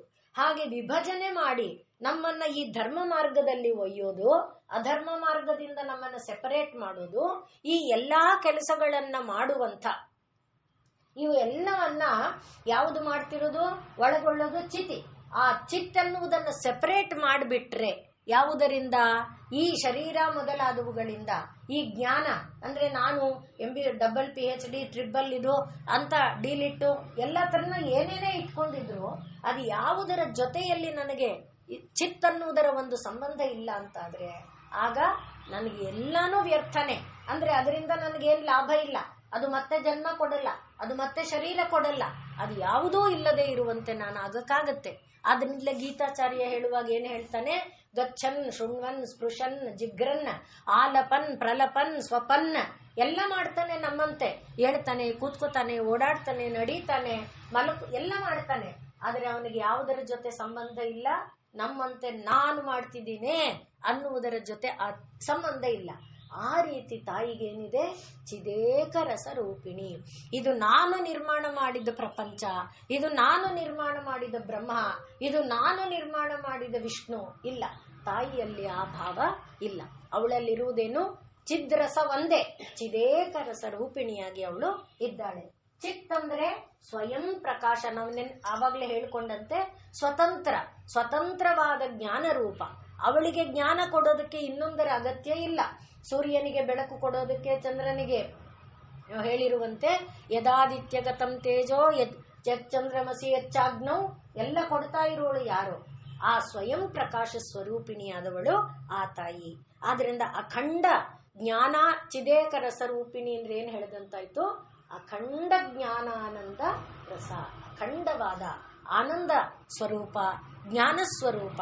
ಆ ಅಖಂಡವಾದ ಜ್ಞಾನ ಸ್ವರೂಪ ಇದೆಯಲ್ಲ, ಅದನ್ನ ನಾವು ಏನಂತ ತಗೊಳ್ಬೇಕು? ಚಿದೇಕ ರಸ ರೂಪಿಣಿ. ಈ ಚಿತ್ ಅನ್ನುವುದು ಎಲ್ಲ ಗೀತೆಯಲ್ಲಿರುವಂಥದ್ದೇ. ಅವನೇನ್ ಹೇಳ್ತಾನೆ ಪರಮಾತ್ಮ? ಕಾರ್ಯಕಾರಣ ಕರ್ತೃತ್ವೇ ಪ್ರಕೃತಿ ಹೇತು ರುಚ್ಯತೆ. ಒಂದು ಕೆಲಸ ಮಾಡಬೇಕಾದ್ರೆ ಆ ಕೆಲಸ ಕಾರ್ಯ, ಅದಕ್ಕೆ ಕಾರಣ, ಕೆಲಸ ಕಾರಣ ಇದ್ಮೇಲೆ ಕರ್ತೃ. ಆ ಕರ್ತೃ ಇದ್ದಾಗ ಅದಕ್ಕೆಲ್ಲ ಕಾರಣ ಯಾರಿದ್ದಾರೆ? ಪ್ರಕೃತಿ ಇದ್ದಾಳೆ. ಪುರುಷಃ ಸುಖ ದುಃಖಾನಾಂ ಭೋಕ್ತೃತ್ವೇ ಹೇತು ರುಚ್ಯತೆ. ಪುರುಷ ಸುಖ ದುಃಖಗಳನ್ನ ಅನುಭವಿಸುವುದಕ್ಕೆ ಹೇತು. ಆದ್ರಿಂದ ಈಗ ತಾಯಿ ಪುರುಷನೋ ಅಲ್ಲ, ತಾಯಿ ಪ್ರಕೃತಿನೋ ಅಲ್ಲ. ಪ್ರಕೃತಿ ಏನ್ ಮಾಡುತ್ತೆ? ಸೃಷ್ಟಿ ಈ ಕಾರ್ಯಗಳನ್ನ ಮಾಡುತ್ತೆ. ಆದ್ದರಿಂದ ಕಾರ್ಯಕಾರಣ ಕರ್ತೃತ್ವೇ ಪ್ರಕೃತಿ ಹೇತು ರುಚ್ಯತೆ. ಪುರುಷಃ ಸುಖ ದುಃಖಾನಾಂ ಭೋಕ್ತೃತ್ವೇ ಹೇತು ರುಚ್ಯತೆ. ಅದು ಎರಡೂ ಅಲ್ಲದೆ ಇದ್ದಾಗ, ಅಂದ್ರೆ ಸರ್ವಥಾ ವರ್ತಮಾನೋಪಿ, ಈ ಎಲ್ಲಾ ರೀತಿಯಲ್ಲಿ ಇದ್ದರೂ ಎಲ್ಲದನ್ನ ಮಧ್ಯದಲ್ಲಿ ಅವಳು ಏನಾಗಿದ್ದಾಳೆ? ಜ್ಞಾನಾನಂದ, ಅಖಂಡ ಜ್ಞಾನಾನಂದ ರಸ ರೂಪದಲ್ಲಿ ಇದ್ದಾಳೆ. ಪ್ರಕೃತಿಯನ್ನ ಸೃಷ್ಟಿ ಮಾಡಿದಾಳೆ, ಪುರುಷನನ್ನ ಸೃಷ್ಟಿ ಮಾಡಿದಾಳೆ. ಒಂದೊಂದು ಪ್ರಕೃತಿಯಿಂದ ಒಂದೊಂದು ಶರೀರವನ್ನ ನಿರ್ಮಾಣ ಮಾಡಿ ಪ್ರತಿ ಶರೀರದೊಳಗೆ ಒಂದೊಂದು ಪುರುಷನನ್ನ ತತ್ ಸೃಷ್ಟ ತದೇವಾನು ಪ್ರಾವಿಶತ್ ಅಂತ ಪ್ರತಿಯೊಂದರೊಳಗೆ ಒಂದೊಂದು ಜೀವವನ್ನ ಇಟ್ಟಿದ್ದಾಳೆ. ಇರುವೆ ಒಳಗೆ, ಆನೆ ಒಳಗೆ, ಕೋತಿ ಒಳಗೆ, ಎಲ್ಲದರ ಒಳಗೆ ಒಂದೊಂದು ಜೀವವನ್ನ ಇಟ್ಟಿದ್ದಾಳೆ. ಆ ಎಲ್ಲಾರು ಇಟ್ಟಿದ್ರು ಕೂಡ ಯಾವುದರಿಂದನೂ ಇಲ್ಲದೆ, ತಾನು ಪ್ರಕೃತಿಯೂ ಆಗದೆ, ತಾನು ಪುರುಷನೂ ಆಗದೆ, ತಾನು ಯಾವಾಗಲೂ ಅಖಂಡವಾದ ಜ್ಞಾನಾನಂದದಲ್ಲಿ ಇರ್ತಾಳೆ. ಆದ್ರಿಂದ ಅವಳನ್ನ ಚಿದೇಕ ರಸ ರೂಪಿಣಿ. ಎಲ್ಲ ಇದ್ದಾಗಲೂ ಕೂಡ ಶರೀರದಲ್ಲಿ ಈಗ ಕಣ್ಣು, ಕಿವಿ, ಮೂಗು ಎಲ್ಲ ಇದೆ. ಎಲ್ಲ ಇದ್ದು ಚೈತನ್ಯ ಅನ್ನೋದಿಲ್ಲ ಅಂದ್ರೆ ಅದು ಏನನ್ನು ಕೊಡಲ್ಲ? ರಸವನ್ನ ಕೊಡಲ್ಲ. ನಂದೇ ಮಗು, ನಾನು ಮಡ್ಲಲ್ಲಿ ಇಟ್ಕೊಂಡಿದ್ದೀನಿ, ಆದ್ರೆ ಅದ್ರೊಳಗೆ ಪ್ರಾಣ ಇಲ್ಲ. ಅದು ನನಗೆ ಆನಂದ ಕೊಡುತ್ತಾ? ಅದೇ ಮಗು ಕೈ ಕಾಲು ಬಡಿದ್ರೆ, ಅದೇ ಮಗು ನೋಡಿ ಮುದ್ದಾಗಿ ನಕ್ರೆ, ಅದೇ ಮಗು ಏನೋ ಒಂದು ಚೇಷ್ಟೆ ಮಾಡಿದ್ರೆ ನನ್ಗೇನು ಕೊಡುತ್ತೆ? ಆನಂದ ಕೊಡುತ್ತೆ. ಅದೇ ಚಿತಿ ಅನ್ನೋದಿಲ್ಲ ಅಂದ್ರೆ ಅಲ್ಲಿ ಆ ರೀತಿ ಚಿದೇಕ ರಸ. ಆದ್ರಿಂದ ಈಗ ನೀವು ಅಮ್ಮನನ್ನ ಹೇಗ್ ಗುರುತಿಸ್ಬೇಕು? ಯಾವ ಯಾವ ಪ್ರಾಣಿಯಲ್ಲಿ ಏನೇನೋ ಚೇಷ್ಟೆ ಇದೆಯಲ್ಲ, ಯಾವುದೋ ಚೇಷ್ಟೆಯಿಂದ ನೀವು ಆನಂದ ಪಡ್ತೀರಲ್ಲ. ನೀವು ಸಾಕೊಂಡಿರುವಂತ ಒಂದ್ ನಾಯಿ ಇರಬಹುದು, ಬೆಕ್ಕಿರಬಹುದು, ಯಾವುದೇ ಪ್ರಾಣಿ ಇರಬಹುದು, ಅದು ನಿಮ್ಮ ಹತ್ರ ಬಂದು ನಿಮ್ಗೆ ಹೀಗೆ ಮೈಯನ್ನು ಉಜ್ಜಿದ್ರೆ ಒಂದು ಆನಂದ ಆಗುತ್ತೆ, ನಿಮ್ ಕಾಲ್ ಕೆರೆದ್ರೆ ಒಂದು ಆನಂದ ಏನೇನೋ ಅದು ಮಾಡುವ ಚೇಷ್ಟೆಗಳು ಆನಂದ ಕೊಡುತ್ತಲ್ಲ. ಇದೆಲ್ಲ ಚಿತ್ತಿನಿಂದ ಬರುವ ರಸನೇ. ಆದರೆ ಇದು ಅಖಂಡ ಆಗಬೇಕು. ಯಾವಾಗ ನಿಮಗೆ ಬೆಕ್ಕು, ನೀವೇ ಸಾಕಿದ ಬೆಕ್ಕು ಹೀಗಂತಿದ್ದಾಗ ಆನಂದ ಆಗುತ್ತೆ, ಹೀಗಂತು ಅನ್ನಿ, ಆಗ ಕೋಪದಿಂದ ಅದಕ್ಕೆ ಎರಡು ಬಡ್ದು ಅಟ್ತೀರಿ ಅಲ್ವೇ? ಅದು ಅಂದ್ರೆ ಅಖಂಡ ಆನಂದ ಆಗಲಿಲ್ಲ. ಅದೇ ಆನಂದ ಅಖಂಡ ಆಗಬೇಕಾದ್ರೆ ಆ ಚಿದ್ರಸ ಅನ್ನೋದಿದ್ದಾಗ ಚಿದೇಕ ರಸ ರೂಪಿಣಿ. ಆದ್ರಿಂದ ಈಗ ನಾವು ಪ್ರಪಂಚದಲ್ಲಿ ಯಾವ ಯಾವ ವಸ್ತು ನಮಗೆ ಆನಂದವನ್ನ ಕೊಡ್ತಿದೆಯೋ, ಯಾವ ಯಾವ ವಸ್ತುವಿನ ಜ್ಞಾನ ನಮಗೆ ಉಂಟಾಗ್ತಾ ಇದೆಯೋ, ಅಂದ್ರೆ ಒಂದು ವಸ್ತುವಿನ ಜ್ಞಾನ ಆಗುತ್ತೆ ಅಂದ್ರೆ ಏನು? ಈಗ ಇದು ಚಾಪೆ ಅನ್ನೋ ಜ್ಞಾನ ಆಗಿದೆ. ಈ ಚಾಪೆ ನನಗೆ ಕೂತ್ಕೊಳ್ಳಕ್ಕೆ, ಮಲ್ಕೊಳ್ಳಕ್ಕೆ ಅನುಕೂಲ ಇದ್ದಾಗ ಸರಿ. ಅಕಸ್ಮಾತ್ ಇಲ್ಲೊಂಥರ ಆಗಿದೆಯಲ್ಲ, ಅದ್ರೊಳಗೆ ಬೆರಳು ಹೋಯ್ತು ಅನ್ನಿ, ನಾನು ಎಡುವುದೇ ಅನ್ನಿ, ಆಗ ಎತ್ತಿ ಚಾಪೆನ ಅದೇನು ಮಾಡಿತ್ತು? ಅದಕ್ಕೇನು ಇರ್ಲಿಲ್ಲ ತಾನೆ, ನಾವು ಮಾಡೋದು ಹೌದಲ್ವಾ? ಎತ್ತಿ ಅದನ್ನ ಒಗಿತೇವೆ.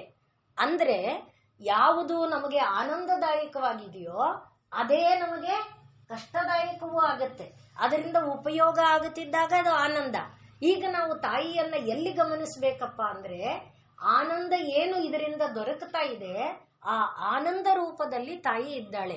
ಇದು ನಿಜವಾಗಿ ಚೈತನ್ಯ ರಹಿತ ಅಂತ ನಾವು ಅನ್ಕೊಂಡಿದ್ರು ಕೂಡ ಅದು ನನಗೆ ಕೂತ್ಕೊಳ್ಳಕ್ ಅನುಕೂಲ ಮಾಡಿದಾಗ, ಚಳಿ ಹೋಗಿಸೋದಕ್ಕೆ ಅವಕಾಶ ಮಾಡಿಕೊಟ್ಟಾಗ ಅದನ್ನೆಲ್ಲ ನಾನು ಏನೋ ಒಂದು ಆನಂದ ರೂಪದಲ್ಲಿ ಭಾವಿಸಿದ್ನಲ್ಲ, ಆ ಆನಂದ ಯಾರಿಂದ ಬಂದದ್ದು? ನನ್ನಿಂದ ಅಲ್ಲ, ಇದನ್ನ ನೇಯ್ದನಲ್ಲ ಅವನಿಂದಲ್ಲ, ಇದನ್ನ ನಾನು ದುಡ್ಡು ಕೊಟ್ಟು ಕೊಂಡ್ಕೊಂಡಲ್ಲ ಅದರಿಂದ ಅಲ್ಲ. ಆ ತಾಯಿ ಆ ಚಿದ್ ರೂಪದಲ್ಲಿ ಇಲ್ಲಿ ವಾಸ ಮಾಡ್ತಾ ಇದ್ದಾಳೆ. ಆ ತಾಯಿ ಈ ಚಾಪೆಯಿಂದ ನನಗೇನು ಆನಂದ ದೊರಕ್ತು ಆ ಆನಂದ ರೂಪದಲ್ಲಿ ಇದ್ದಾಳೆ. ಈಗ ನೀವು ಪ್ರಪಂಚವನ್ನ ತಾಯಿಯ ರೂಪದಲ್ಲಿ ನೋಡ್ಬೇಕಾದ್ರೆ ಈ ಒಂದೊಂದನ್ನು ಸೇರಿಸ್ತಾ ಸೇರಿಸ್ತಾ ಬನ್ನಿ, ಅದೊಂದು ಮಾಲೆ ಆಗುತ್ತೆ. ಹಾಗೆ ಆ ಮಾಲೆ ಒಂದು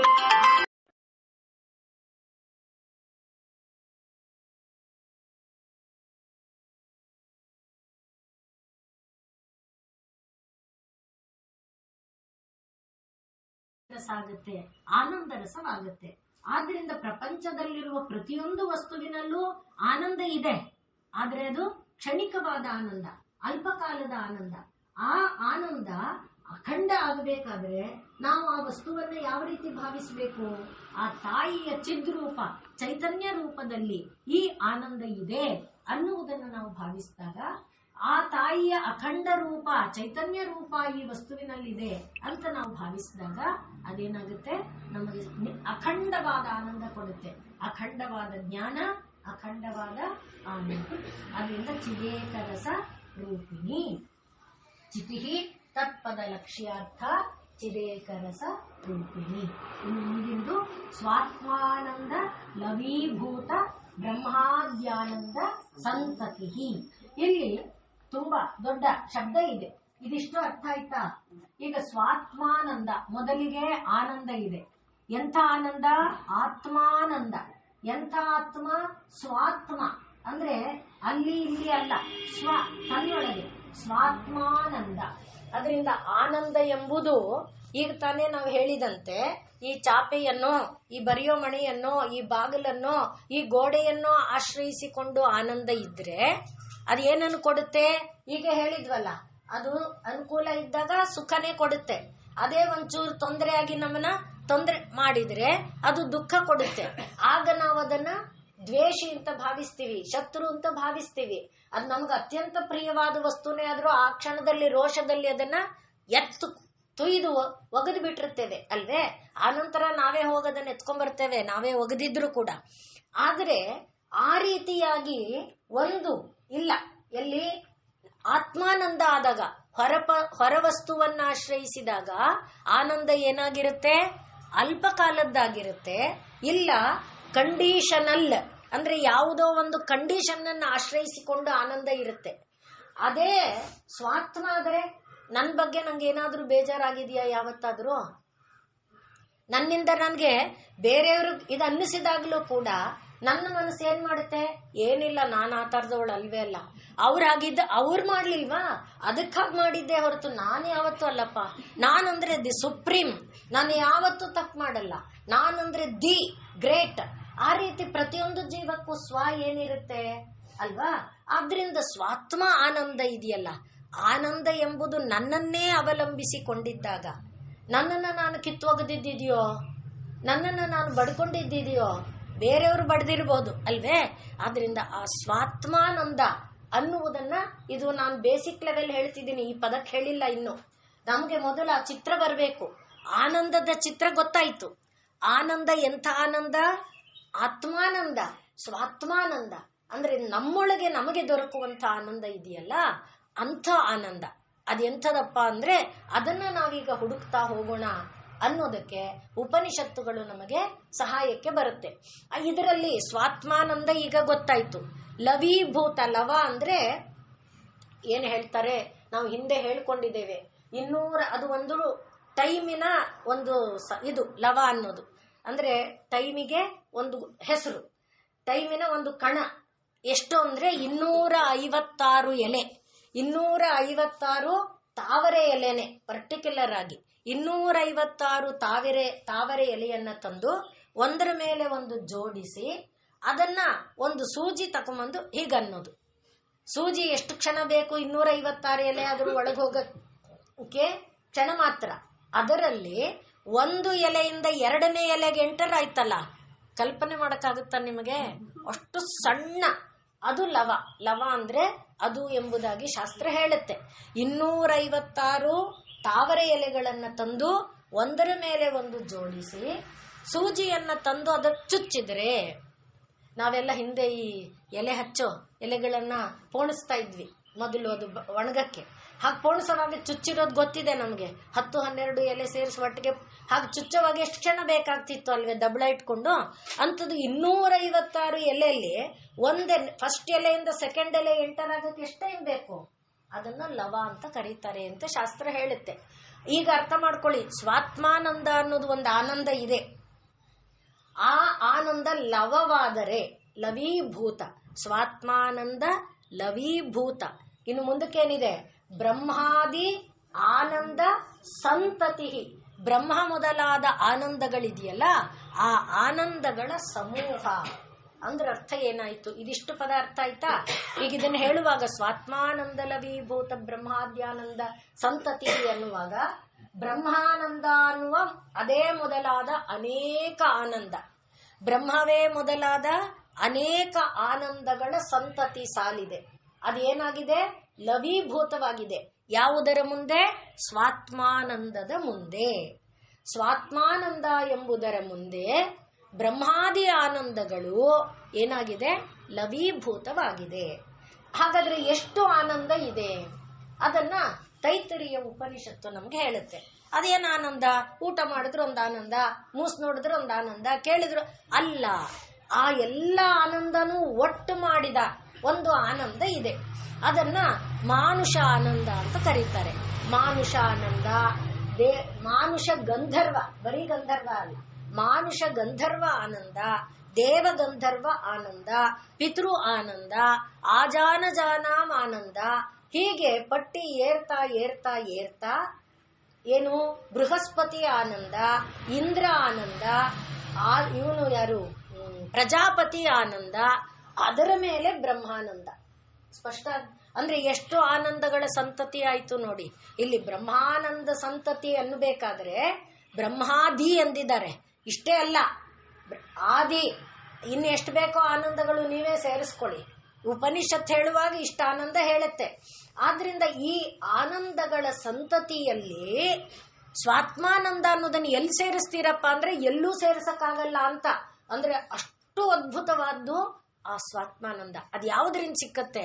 ಚಿದೇಕರ ಸ್ವರೂಪಿಣಿಯಾಗಿರುವ ತಾಯಿಯಿಂದ ಸಿಕ್ಕತ್ತೆ, ಚಿತಿರೂಪಳಾದ ತಾಯಿಯಿಂದ ಸಿಕ್ಕತ್ತೆ, ತಮೋಪಹಳಾದ ತಾಯಿಯಿಂದ ಸಿಕ್ಕತ್ತೆ, ತನುಮಧ್ಯಳಾದ ತಾಯಿಯಿಂದ ಸಿಕ್ಕತ್ತೆ, ಪಾಷಂಡ ಸಂಹೃತಾಶೇಷ ಪಾಷಂಡ ಎನ್ನುವಳಿಂದ ಸಿಕ್ಕತ್ತೆ, ಭಕ್ತಿಮತ್ ಕಲ್ಪಲತಿಕ ಅನ್ನುವಳಿಂದ ಸಿಕ್ಕತ್ತೆ.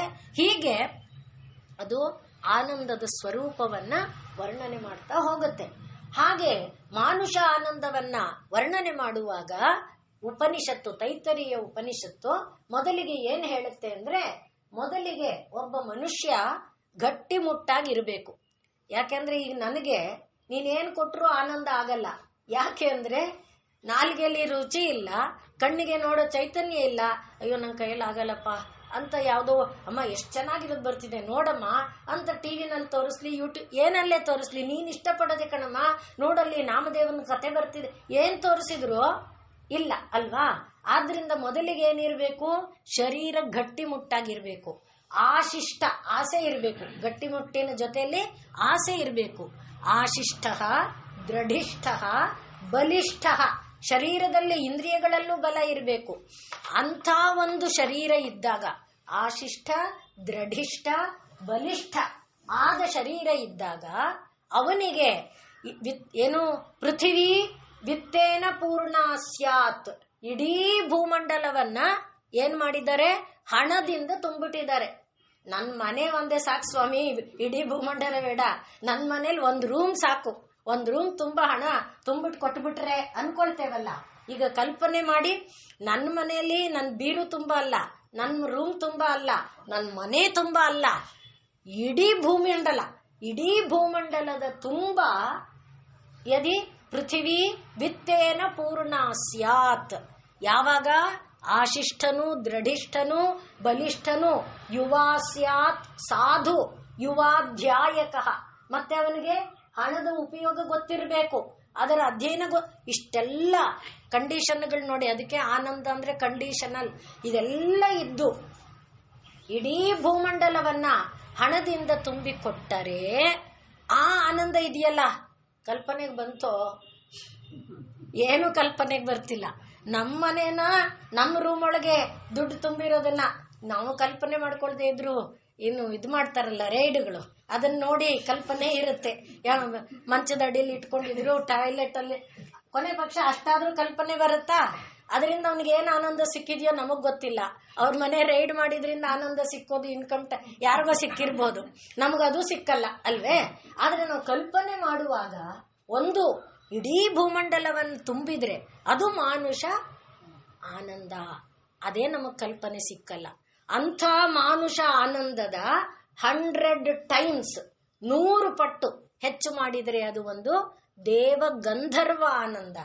ಇಂಟು 100 ಮಾಡಿದ್ರೆ ಮಾನುಷ ಗಂಧರ್ವ ಆನಂದ. ಇಂಟು 100 ಅದು ದೇವ ಗಂಧರ್ವ ಆನಂದ.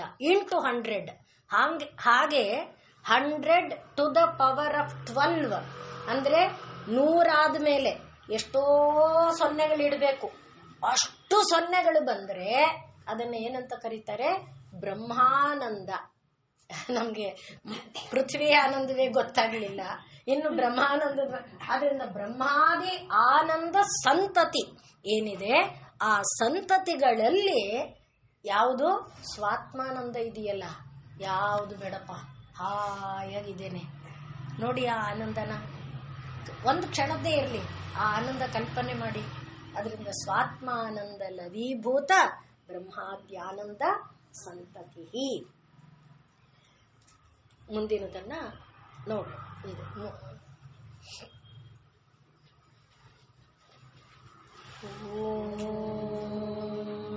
ಪೂರ್ಣಮದಃ ಪೂರ್ಣಮಿದಂ ಪೂರ್ಣಮುದಚ್ಯತೆ ಪೂರ್ಣಸ್ಯ ಪೂರ್ಣಮಾದಾಯ ಪೂರ್ಣಮೇವಾವಶಿಷ್ಯತೆ.